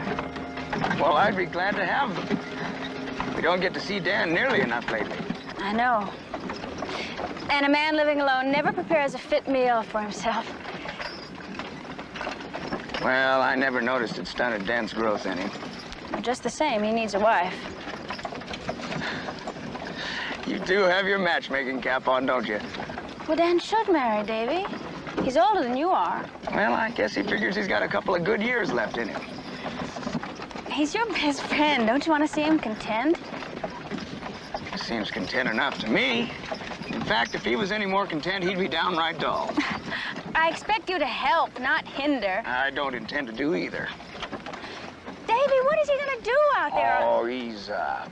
You know I'm all for a man marrying. Why, I made up my mind when I was only 10 that you were going to be my wife when I got to marrying age. Well, I decided that when I was only 8.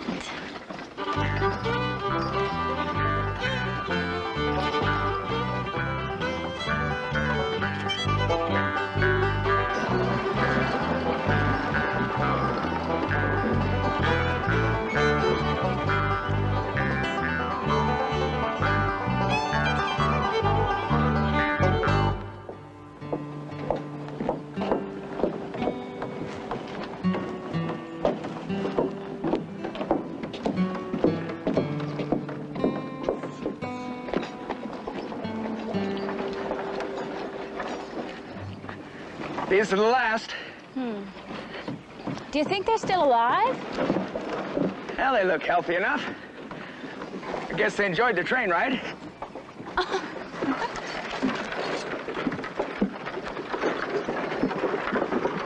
Come on, get up.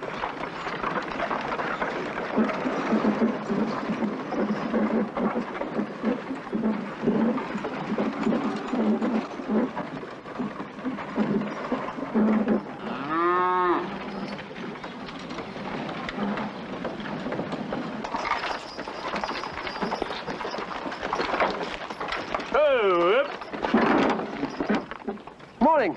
Well, hello, Mr. Doyle. How things going? Oh, couldn't be better. And how are you, Mrs. Beaton? I'm just fine, thank you, Mr. Oh, I'm glad to hear that. I know you've been through a bit of a rough... I noticed some railroad supply wagons out on the prairie. Well, now, it's not too difficult to see any moving object out on the prairie, Dave, right? I've got to be off. Nice to see you both looking so well. We know as little as we did before.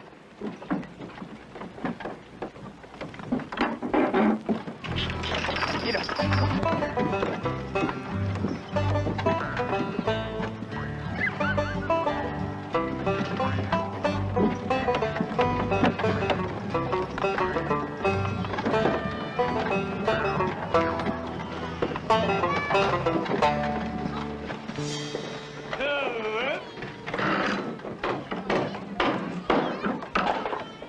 Say, why is the government setting up a land office in Wild Rose? The government opened an office here because all the land is took up in the territory. Now there's mostly claims changing hands around here and other new towns springing up along the railroad. Makes sense, I guess. There's something to be said about a man being on a spot when there's a dollar to be made. I don't know that I follow you. Well, a man who has the inside track, a man who knows what the railroad's got in mind, could make $1 or $2 buying up land. It somehow don't seem quite legal to me. No law against a man turning a profit because he's in the know ahead of others. We should go if we're to be home before dark, Davy. On our way.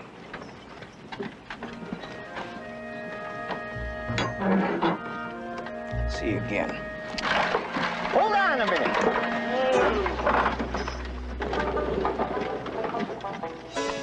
Let me see if you're on the list. What list? Folks who have to move out to make way for the railroad.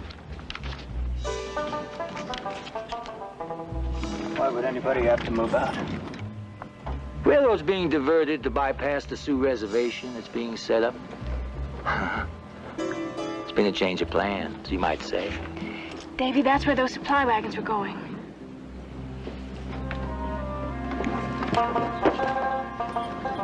Name's Beaton. You mind telling me who's on that list? Don't mind at all. Abbott, Baker, Bennington, Carruthers, Dimwood, Gray, Smith. Dan Gray? That's what it says. But he's our friend.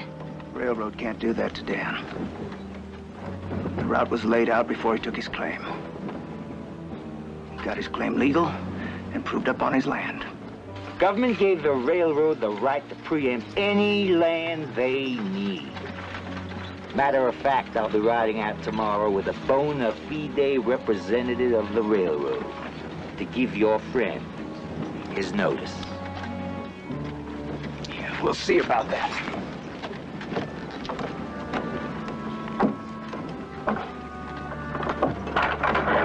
Get up! Get up! Ah!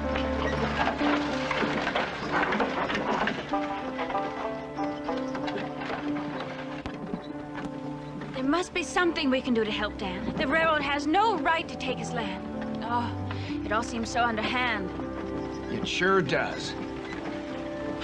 But I'll be standing right by his side when Yancey and his bona fide railroad representative come to put him off. They won't find it all that easy.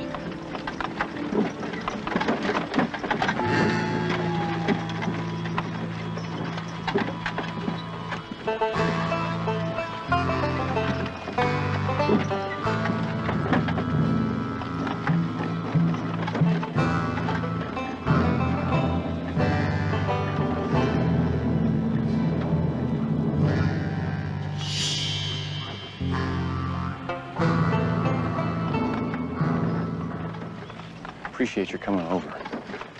But if push comes to shove, I don't want you mixed up in this. You got Molly to think of. Molly's all for my standing up with you.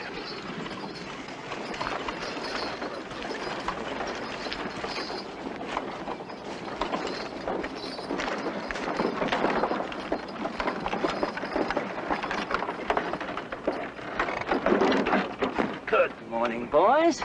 What? Didn't expect to have the pleasure of seeing you again quite so soon. Can't say I call it a pleasure, seeing what you come here for. You're wasting your time. You might just as well turn around and head back to Wild Rose. Now simmer down. I'm just a messenger for the government, you might say. Then you can deliver my message back to them. This is my land, and I'm not giving it up. The railroad wasn't set to come through here when I took my claim. I'm not the one that discovered gold in the Black Hills, and the government says that the Indians got to be moved out. What has that got to do with us? The Indians got to be moved someplace. Yeah, well, all the same, I'm not getting out. You tell the railroad to lay their tracks someplace else. Just give them the paper and the $36. What $36? Twice what you paid when you filed your claim. Doubled your money back in no time at all. Now, Dan proved up on his land. He put up a shanty, he put in a crop. Just give him the paper and the money.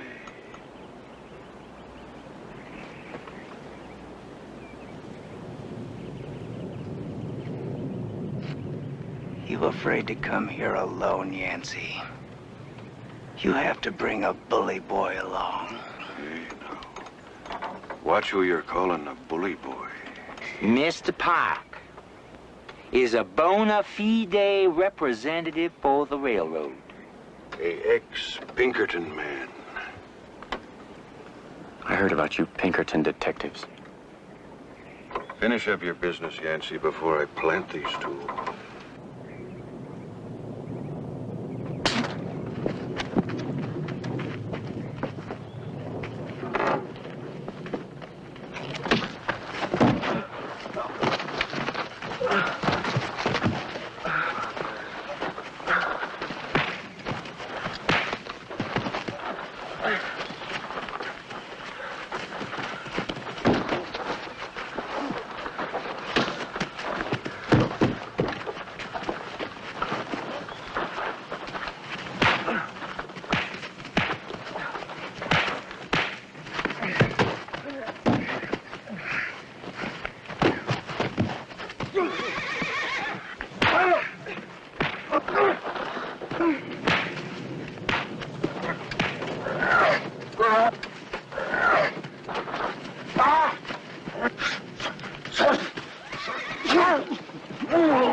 That will do.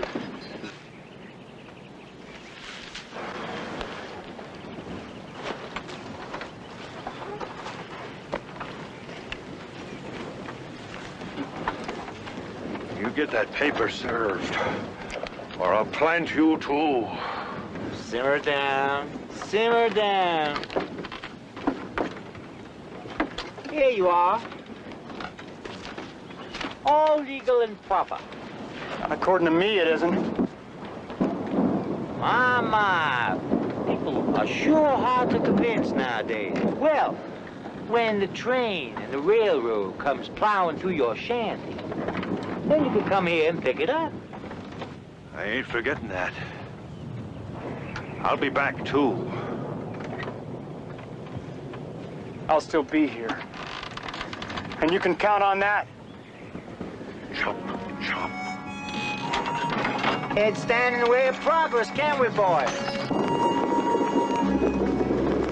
The country's growing, and we need the railroad.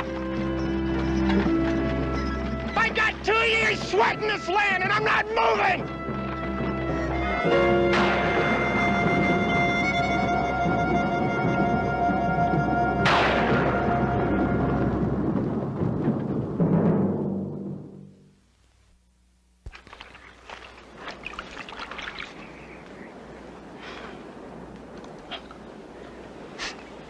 No use in fighting, Davy.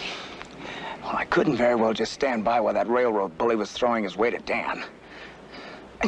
Will you ease up, Molly? It's just a scratch. No, Davy, it'll fester if it's not cleaned properly. Is there anything Dan can do now? He's going into town tomorrow to talk to Doyle. Well, Mr. Doyle is only the construction boss for the railroad. Well, the railroad admires the job he's doing. He might listen to him. I'm going in with Dan tomorrow. Mr. Peters might want to go along, too. I intended to ask him. Good. Peters and Danny become like family. The only family we have out here. I guess you still miss your folks, huh? No more than you miss yours. Now take off your shirt. I'll get my sewing box amended. You show me where it says the railroad's got the right to take my land. Now, take it easy, Dan. I've always been a good friend of the homesteaders, and you know it. We've always counted your friends, Mr. Doyle. But taking a man's land seems mighty unfriendly. I got no say in the matter, Dave.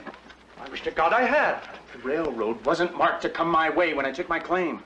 And if you're bypassing the new reservation, why can't you bypass my land as well? The surveyors chose the route they considered best, Dan, and you're not the only man who has to get off his land.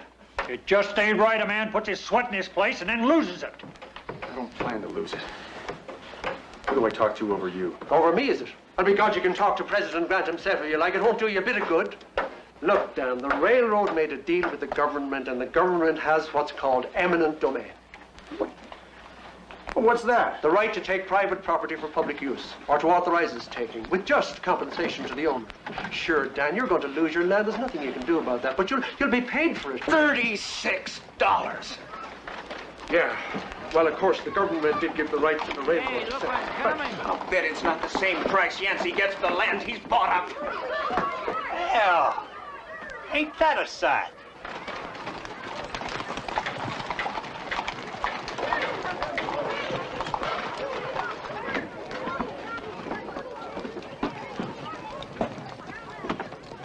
What's the cavalry doing here? Well, it might be to make sure that you brave sodbusters don't cause no trouble for the railroad. Not the end of the world, young fella. You can always start again. It ain't all that easy starting again. I've had my fill of it.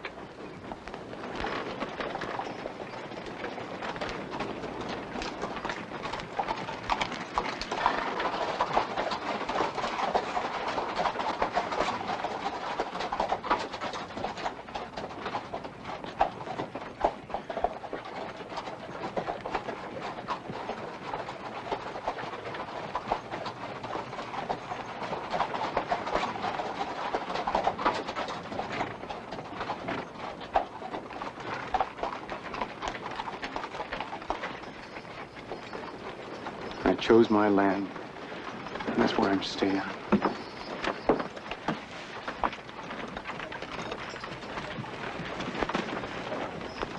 It'll take Custer and his entire U.S. cavalry to get me off my land.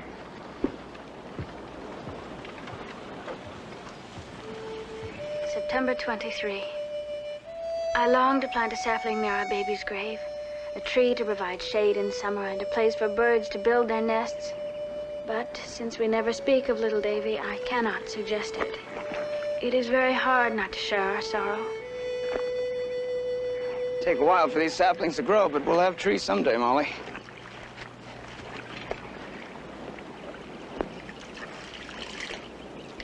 Still nice and soft beneath the bark.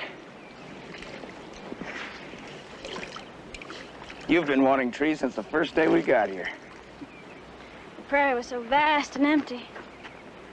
Still is. Well, trees will change the look of it. We'll be the first to set out trees. You've always liked to be first, haven't you, Davy? I guess it's in my nature. Besides, a man gets tired of being called Sonny all the time. Makes him want to keep proving he's a man. That sounds silly to you, Molly? No. Do you think we should ride over and see Dan? I plan to, as soon as the saplings are planted. Besides, it's a good time to leave him alone.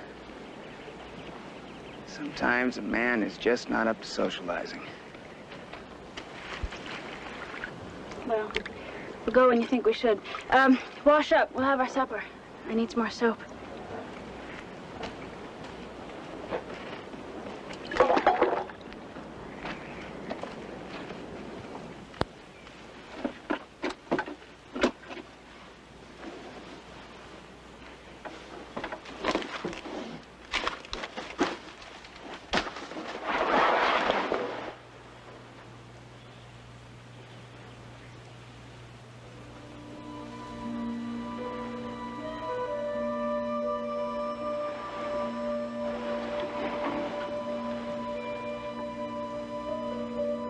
Take the baby, wash him, wrap him, put him in the cradle near the fire.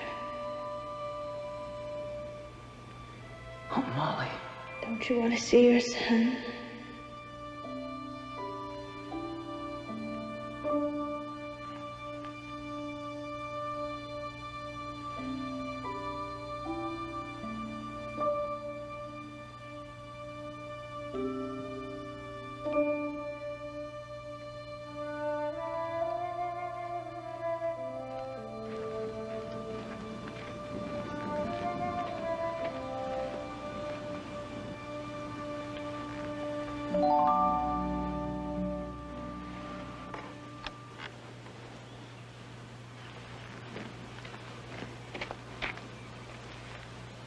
Molly? Did you find the soap?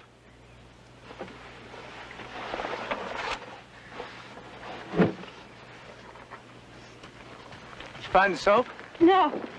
There's such a mess in there, Davy. You really should make order.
They look so spindly, Davy.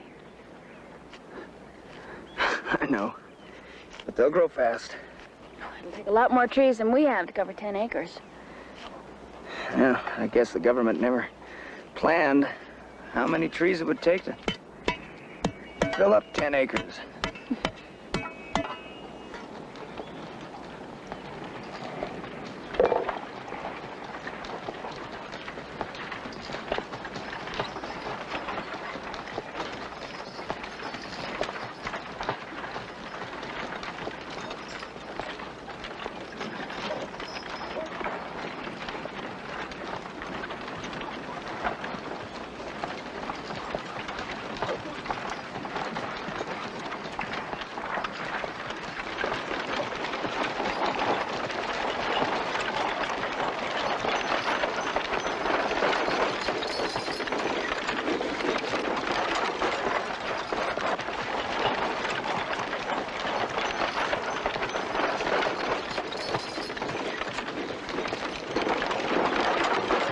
I don't recall inviting you to my property.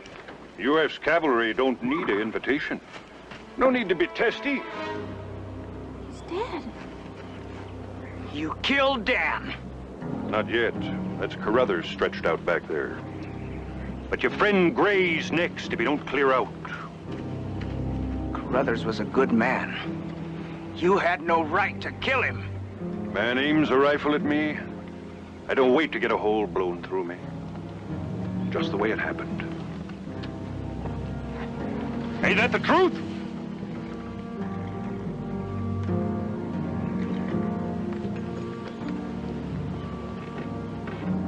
You murdered Carruthers. I'd watch how I put that. Government don't take kindly to a military action. Being full to murder. You take a good look at Carruthers. A real good look. If your friend don't leave peaceable, he'll be keeping Carruthers company in the Wild Rose graveyard. And if you're planning to stand up with him tomorrow, get there bright and early. And there'll be 2 holes dug in that graveyard.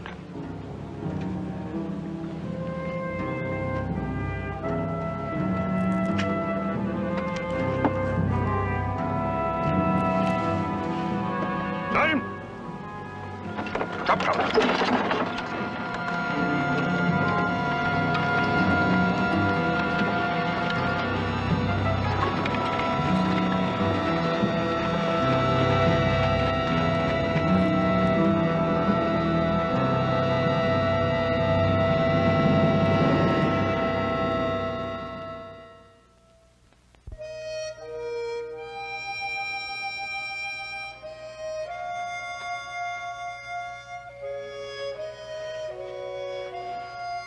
Davy, what are you doing?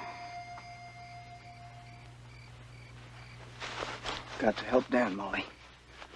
There's no way I can't. You could get killed, as well as Dan. The only way you can help him is to convince him to give up his claim. You think I'm not gonna try? But Dan could be mighty stubborn. Especially when right's on his side. And I have to try too. I'm going with you. No, you're not. He might listen to me, if not you. Besides, if I'm there, the soldiers are far less likely to resort to violence. Now you get back in bed. You're not going, I'm Molly. not getting back in bed, and I am going. There's no way I'm gonna let you. You can't stop me, Davy. But I don't know what's gonna happen there, Molly. Then it's all the more reason for me to go. I'm going, Davy. And if you won't take me, I'll go alone.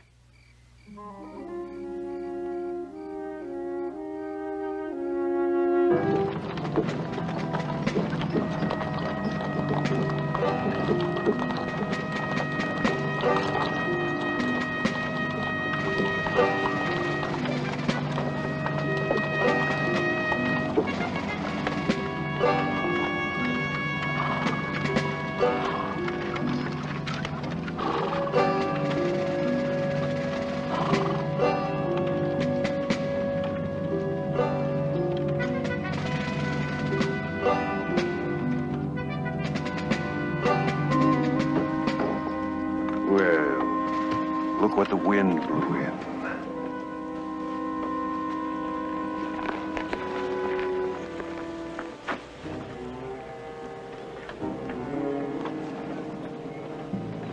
Can I talk to him?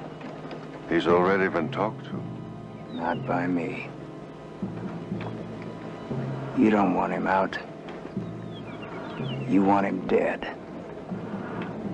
Only this time you've got witnesses, mister. Unless you're planning to kill us too.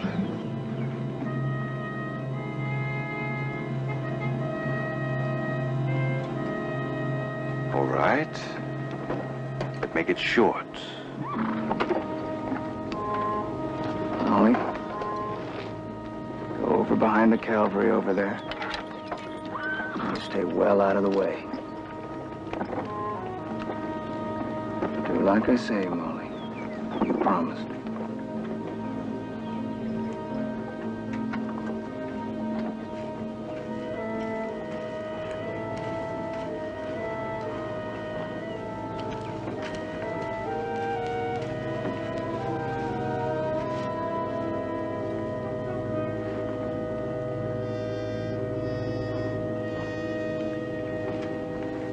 Your gun.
Take yourself out of this, Dave. I don't want to see you hurt. And you shouldn't have brought in Molly.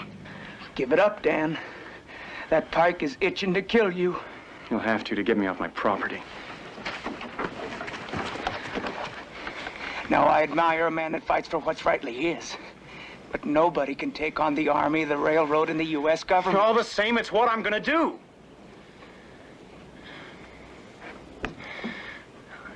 I don't know if I got words to say just how I feel. But from the first time I heard there was free land in the Dakota Territory and rode out to take a look, I knew this was where I wanted to set myself forever. I could see the wheat that'd be stretching across the prairie someday, clear to the Black Hills. The land's all taken now, but I got my piece and I intend to hang on to it. Now stop making yourself a target. It's not worth giving your life for. It seems to me a man ought to care about his own life as much as his friends do. Besides, you won't be going all that far away. I'm giving you my tree claim. Oh, no. I'm not about to deprive you because the railroad wants to deprive me. Well, I don't look at it that way. And enough talk!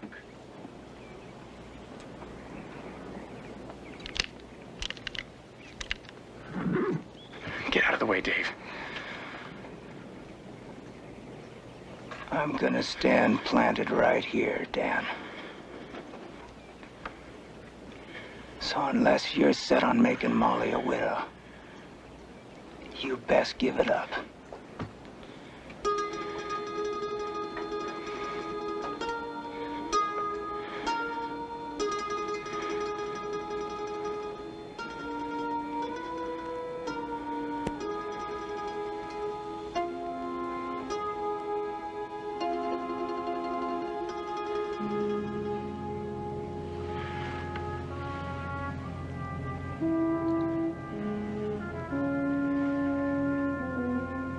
Hand me your rifle. And we'll put an end to this. Before they put an end to the both of us.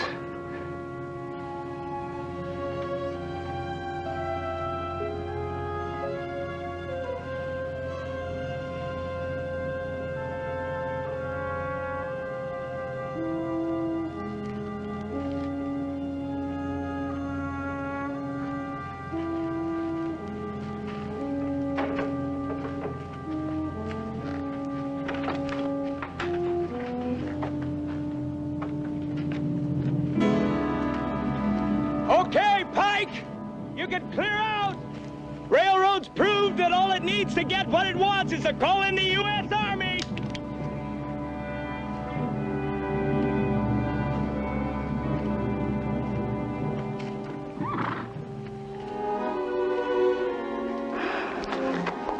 Thank God.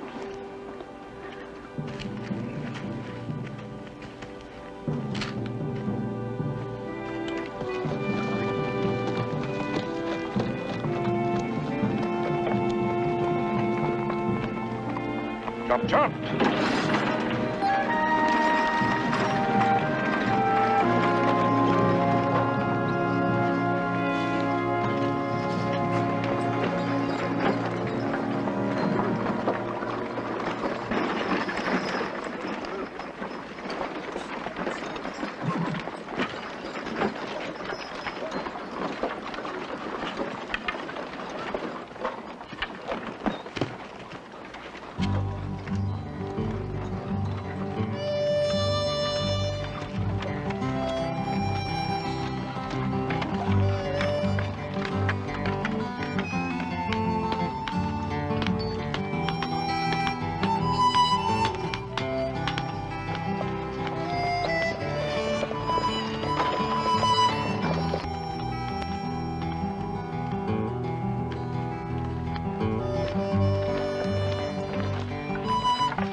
I know how you've counted on trees.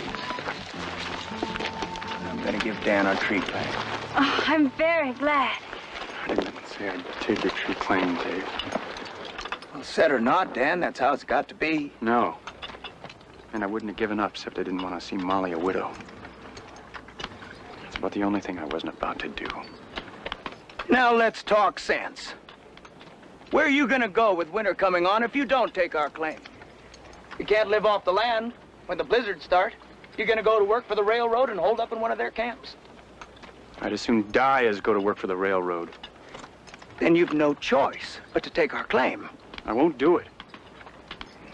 Not when you and Molly talked about setting out trees from the first time we met. Davy and I would rather have you stay than have a whole forest. I appreciate that, but I'm still not taking your claim. For all the talk of women being stubborn, I've never met a man who didn't outdo them. Now, Molly. Don't you owe Molly me. It takes just as much grace to take as it does to give. You sure got a way of putting things in a different light. And you'll take the claim? No. But I'll winter on it, and I'll thank you for that. But in the spring, I'm moving on. Hey, Pike! Keep your hands off my Sandy! I'm taking her with me! You can take it to Timbuktu for all I care!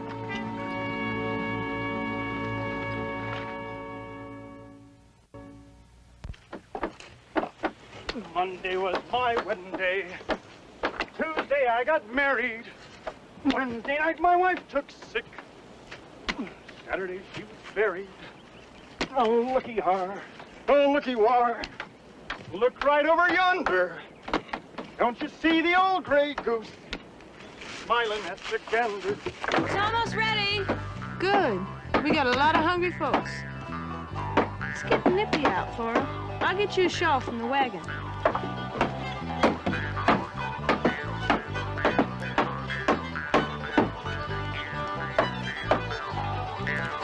The weather is changing.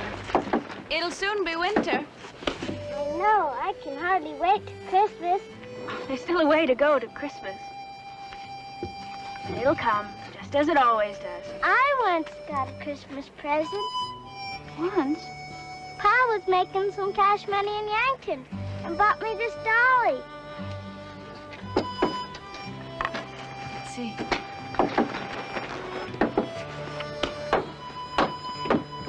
It's a fine dolly, Flora.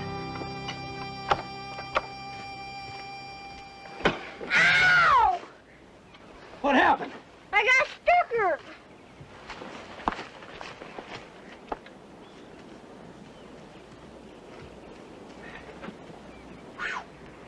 Oh, you got yourself a man-sized splinter there, Charlie.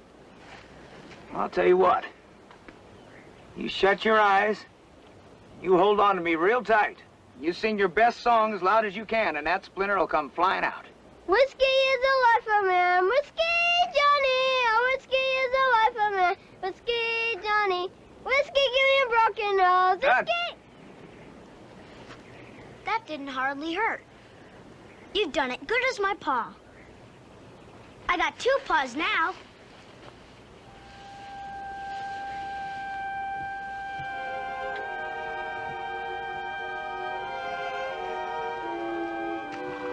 Dinner's ready. Rabbit stew and corn cakes. Yippee!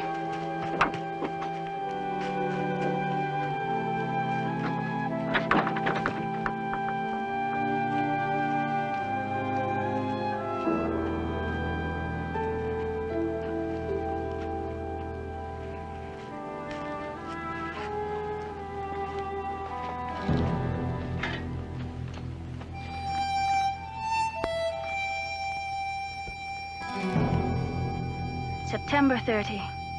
Dan moved into his new shanty today, and although he insists it is a temporary home, he seems content. Our hope is that by spring he will accept our tree claim as his own. It would have been a joyous day if it had not been for Charlie calling Davy his second paw. Although Davy tried to hide his grief, he could not. Molly? Molly, come here. I've got something to show you. Oh, you best bring your shawl. There's a bite in the air.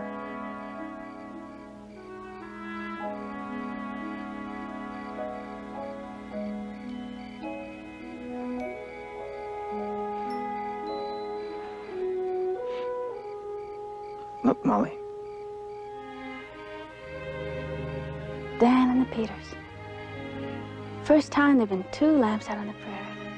Oh, Davy, it's awfully good to have neighbors. Sure is. I'll do my best to see that Dan stays, too. They both will. At any rate, we'll have a house full at Christmas. When we go into town to buy winter provisions, I want to buy Christmas presents. All we can afford. When can we go, Davy? Tomorrow suit you?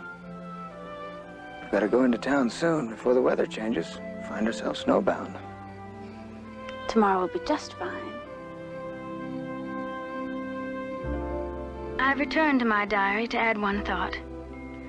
The prairie is a lonely place, but less lonely now. How comforting it is to see lamps shining through the darkness. What a fine thing it is to have others to share one's joys as well as sorrows.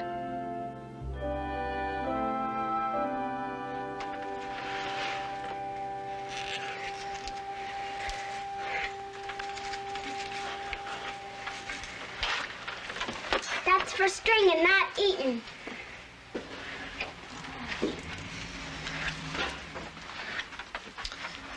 Corn ain't what should be strung for Christmas. I guess it'll do, seeing we don't got cranberries. What's cranberry? They're little shiny red berries. Remember once when I was as little as you, Ma gave me some to string for Christmas. Reckon it was the finest Christmas I ever had. I don't remember no fine Christmas. Pa done the best he could. And you two got no cause to complain.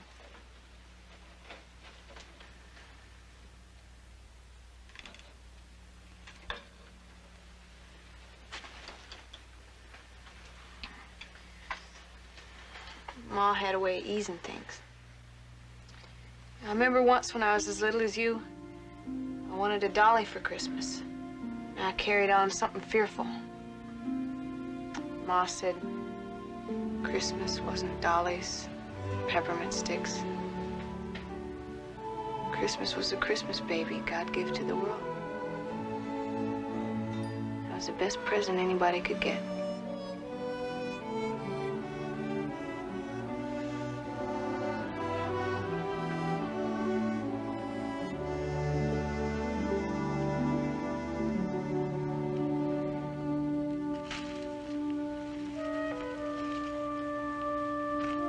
October 1.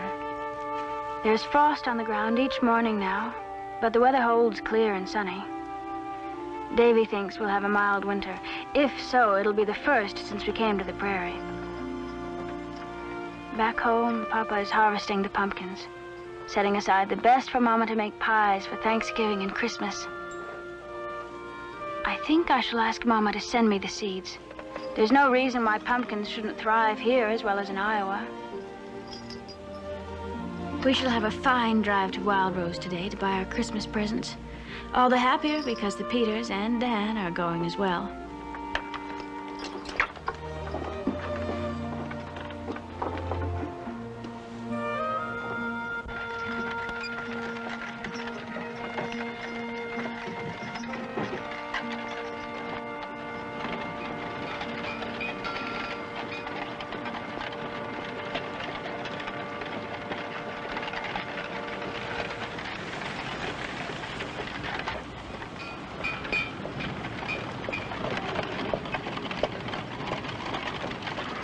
See that Morgan, Molly?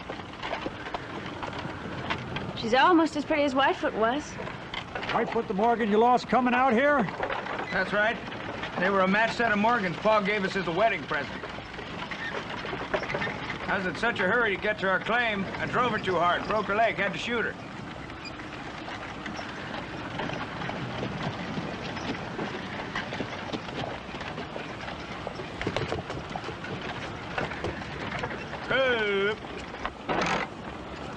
They'll get into mischief if I don't see to them. I'd best see to Nettie, or she takes the things that we can't afford. Someday we'll get another Morgan, Molly. We'll have a matched pair, just like I promised. I'm sure we'll be able to afford one in time, Davy. Guess I'm just not all that good at waiting. Well, let's go. We got a lot to do. Seems like my horse is about to throw a shoe, so I'd best go see to him. Meet you inside when you finish.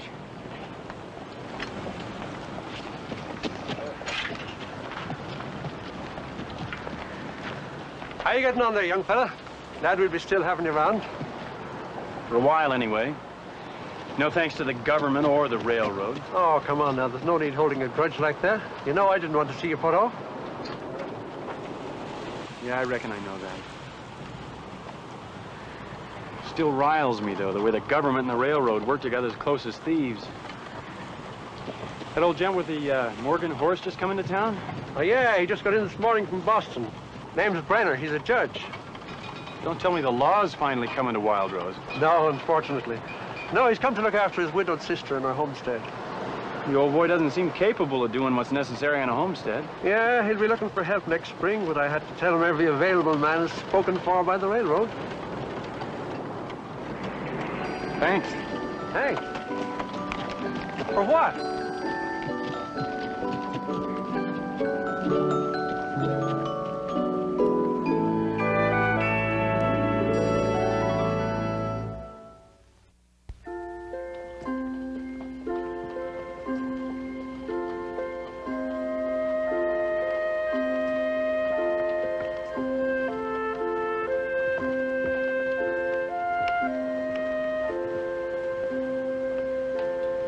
Salt, now you stop hanging around here. There's no free handouts here. Damn Carruthers kids. These two belong to Carruthers? His wife, I mean? You heard me. Now you get. On a minute. Give them two of them. I'll pay. You sodbusters sure are free with your money. Not half as free as the railroad is with making widows.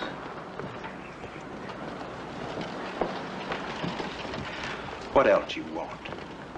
Kerosene.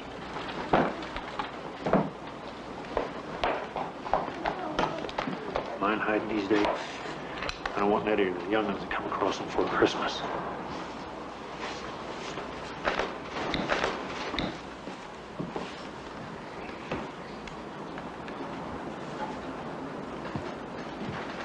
It's very pretty.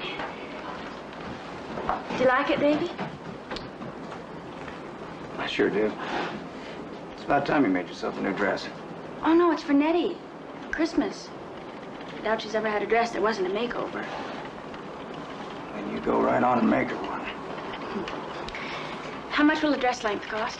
Exactly 86 cents, ma'am. That much? Yes, ma'am. Never mind. Go right on and get it. All right. One dress length, please, and a spool of matching thread. Apples come too high for us to buy, Nettie. Just 6 won't be all that much.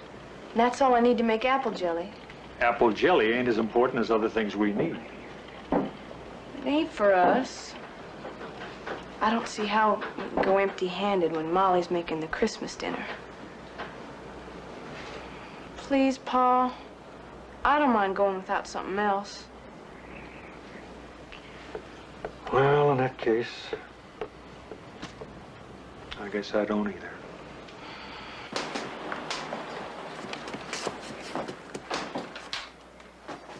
Did you find everything you needed? Just about. You take your time. Did you get your horse shod? What?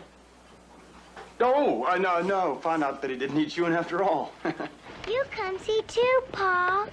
You come too, Nettie. Thank you, ladies. Please come again.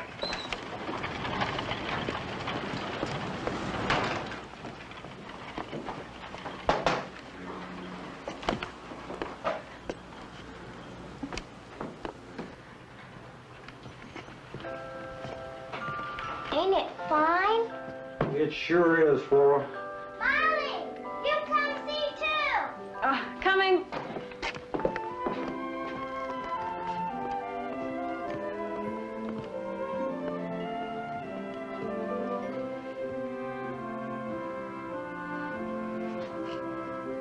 I've never seen a prettier sled.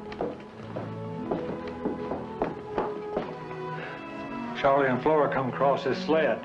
Can we get it, Pa? Me and Charlie for Christmas? Well, let's see. Oh, $6. That much? There's just no way I can spend $6 on a sled. I guess Loftus figures with wood being so scarce and valuable out here, he can ask any price he wants. But $6, it's robbery. Well, we're in the right store for being robbed.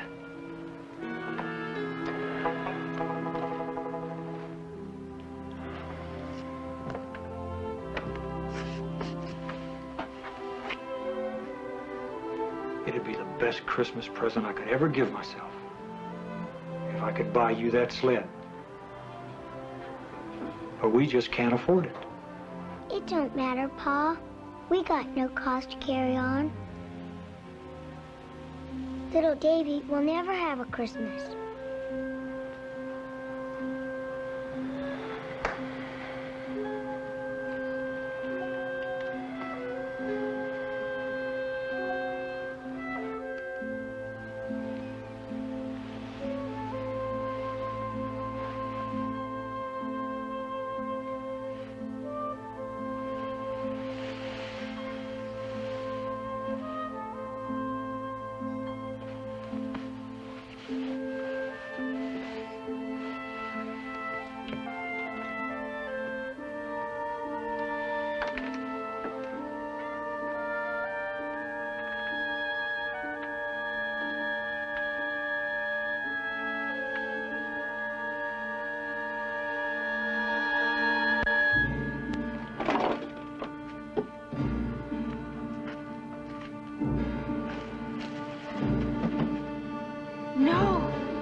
I should have done it long ago. Why?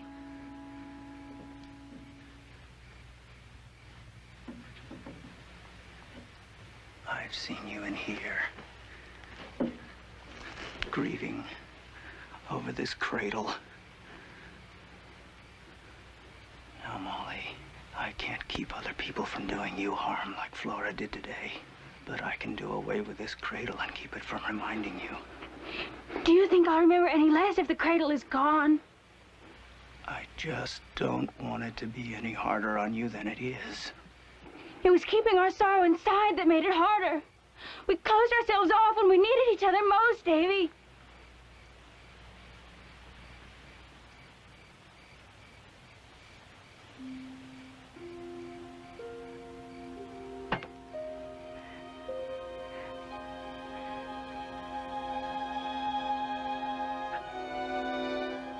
I only wanted to spare you, Molly.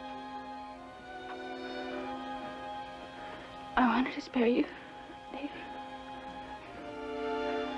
There's been times when I didn't think I could hold back the tears inside me.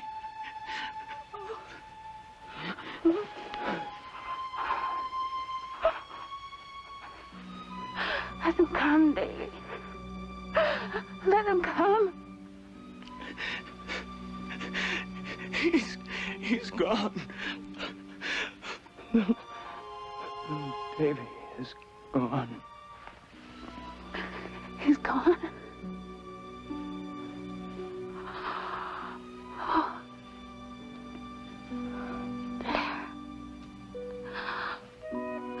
There we said it, Davy. We finally said it to each other.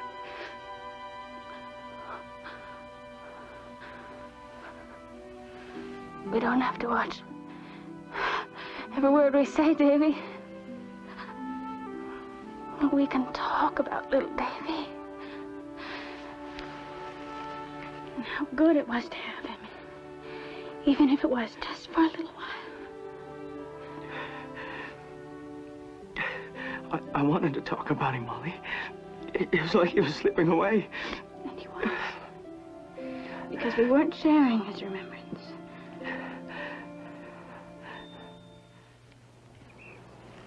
I've been thinking about Flora and Charlie. How much they long for that sled. I know. Recall how I felt when I got my first sled. Pa made it for me. Do you think you could make a sled for the children, Davy? I could. If I had the lumber, but I don't. You could use the lumber from little Davy's cradle. But you kept me from breaking it up. Oh, it isn't the same, Davy. You'd be making something of the cradle, something that would bring joy to others. Are you sure you want me to do that, Molly? Yes, I'm sure. You won't feel sorry afterwards? You'll make me happy, Davy, truly.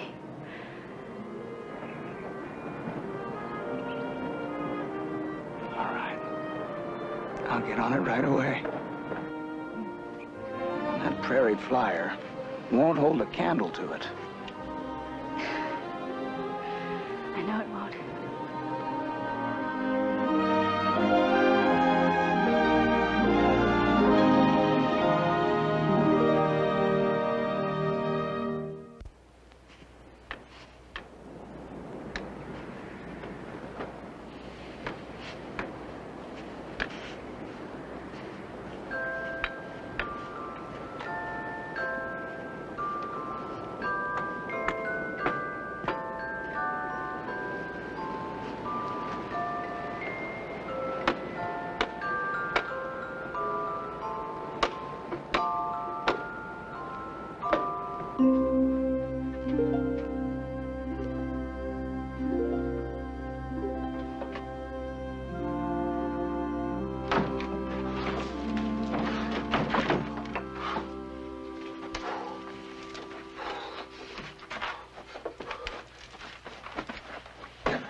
That apple jelly sure smells good. Put it through a cloth 4 times so it'd get bright and clear. And it made a bread pudding. Put in all the apple leavings. Ought to be real tasty. Be a real treat for Charlie and Flora. Guess this candle's all melted. Let's go and keep it sealed real tight till Christmas. I can use this wick again when next I make candles. You sure ain't one for wasting a speck. Make some man a fine wife. I intend to.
Merry Christmas. Christmas tree. Oh, Davy, it's beautiful. Pine cones. Where'd you get them? I asked Pa to send them along with the saplings. And you kept them hidden all this time? Oh, Davy, it's the loveliest gift you could give me. You don't know how I've missed the smell of pine and to have a whole tree. Thank you.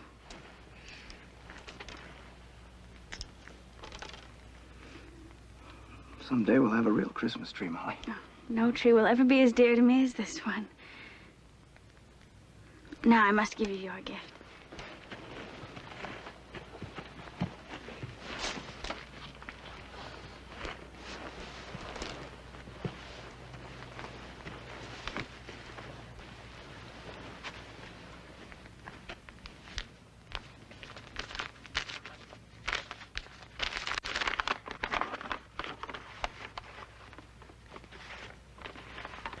I've never seen anything like this. How'd you manage to get it done without my seeing? You do like it? Like it? Well, you just wait and see how I show it off.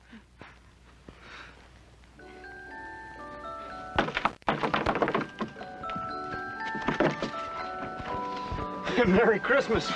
Come on in.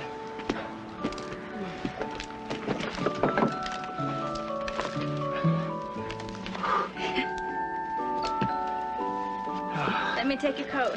Oh, just a minute. I got some presents in the pocket.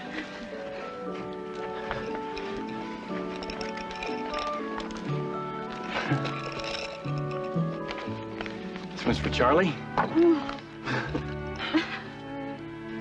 This here's for Flora. So pretty. Oh, this sweet smelling stuff's for Nettie. It's a wonderful gift, Dan. Thought maybe you could put the presents around the tree. You knew about the tree? Well, what's the use of having a good friend if you can't take him in your confidence? Honestly. I got something for you and Dave as well. There was no need. Christmas is for children. Well, Dave's been called Sonny often enough to not mind getting a present. Here you are. What is it? Well, you never find out if you don't open it up.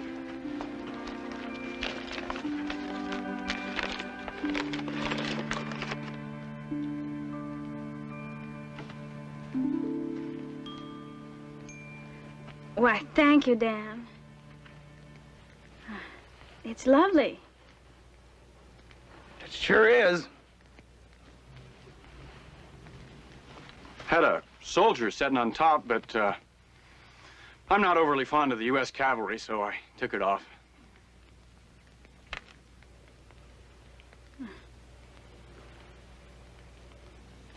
There's the letter that goes with the present.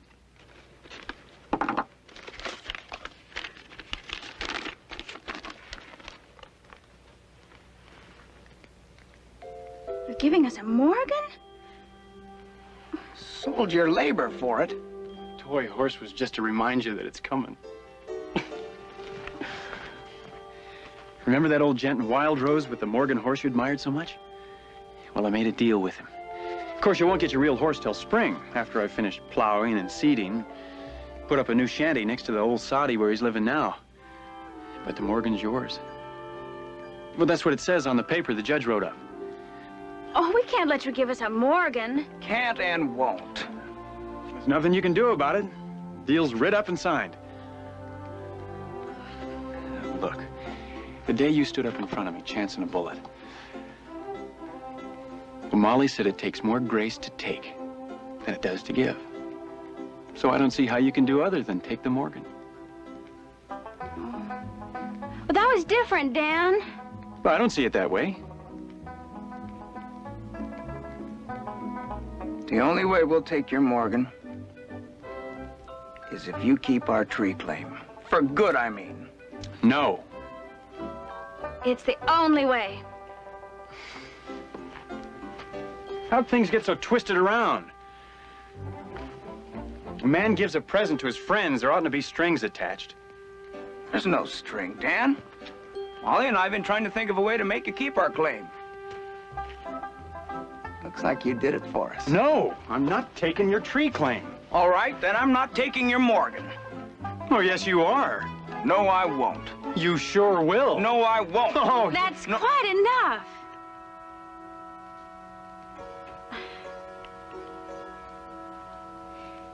We thank you for the Morgan, Dad. Now you thank us for the tree claim.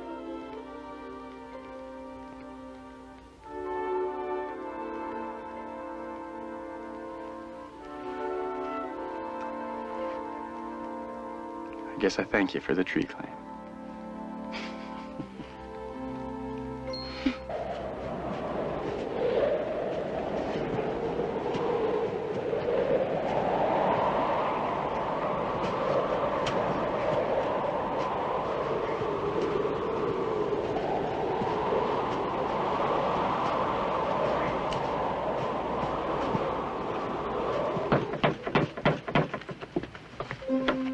Merry Christmas! Merry Christmas! Merry Christmas!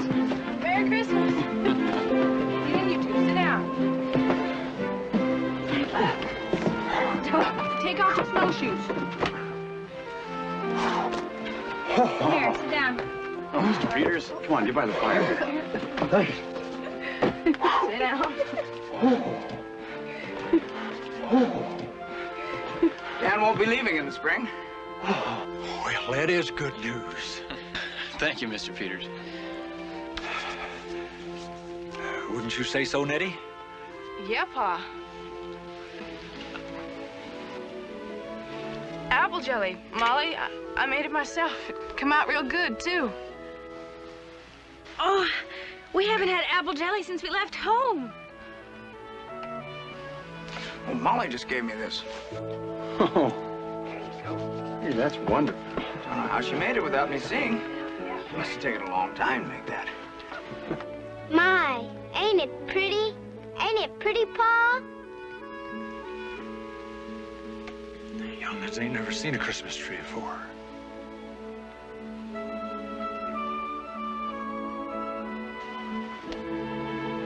I can't think of any reason to hold up giving Charlie and Flora their present. Can you, Molly? No, I can't think of any reason. Well, this is what your pa had me keep hidden from you till Christmas morning.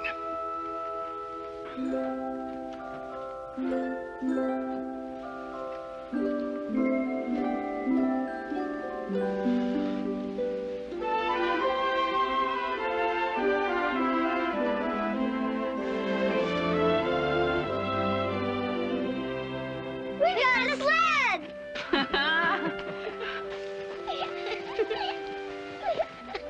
Oh, isn't it pretty? Can't wait till tomorrow. Go outside and play in the snow. We got a sled! We got a sled! We got a sled! We got a Fine-looking sled. It looks just like the one in Wild Rose. We got a sled! Say, is anybody against us having our dinner now? I've been watching that bird roast all morning. It's more than I can bear. Well, if we're taking a vote, I vote for dinner. Dinner. December 25, 1874. I mark this Christmas in my diary as one I shall always cherish, for we have shared it with good neighbors and dear friends. And it is the sharing that brings joy and contentment, the sharing of all things. Davy and I know this now, and we shall never forget it.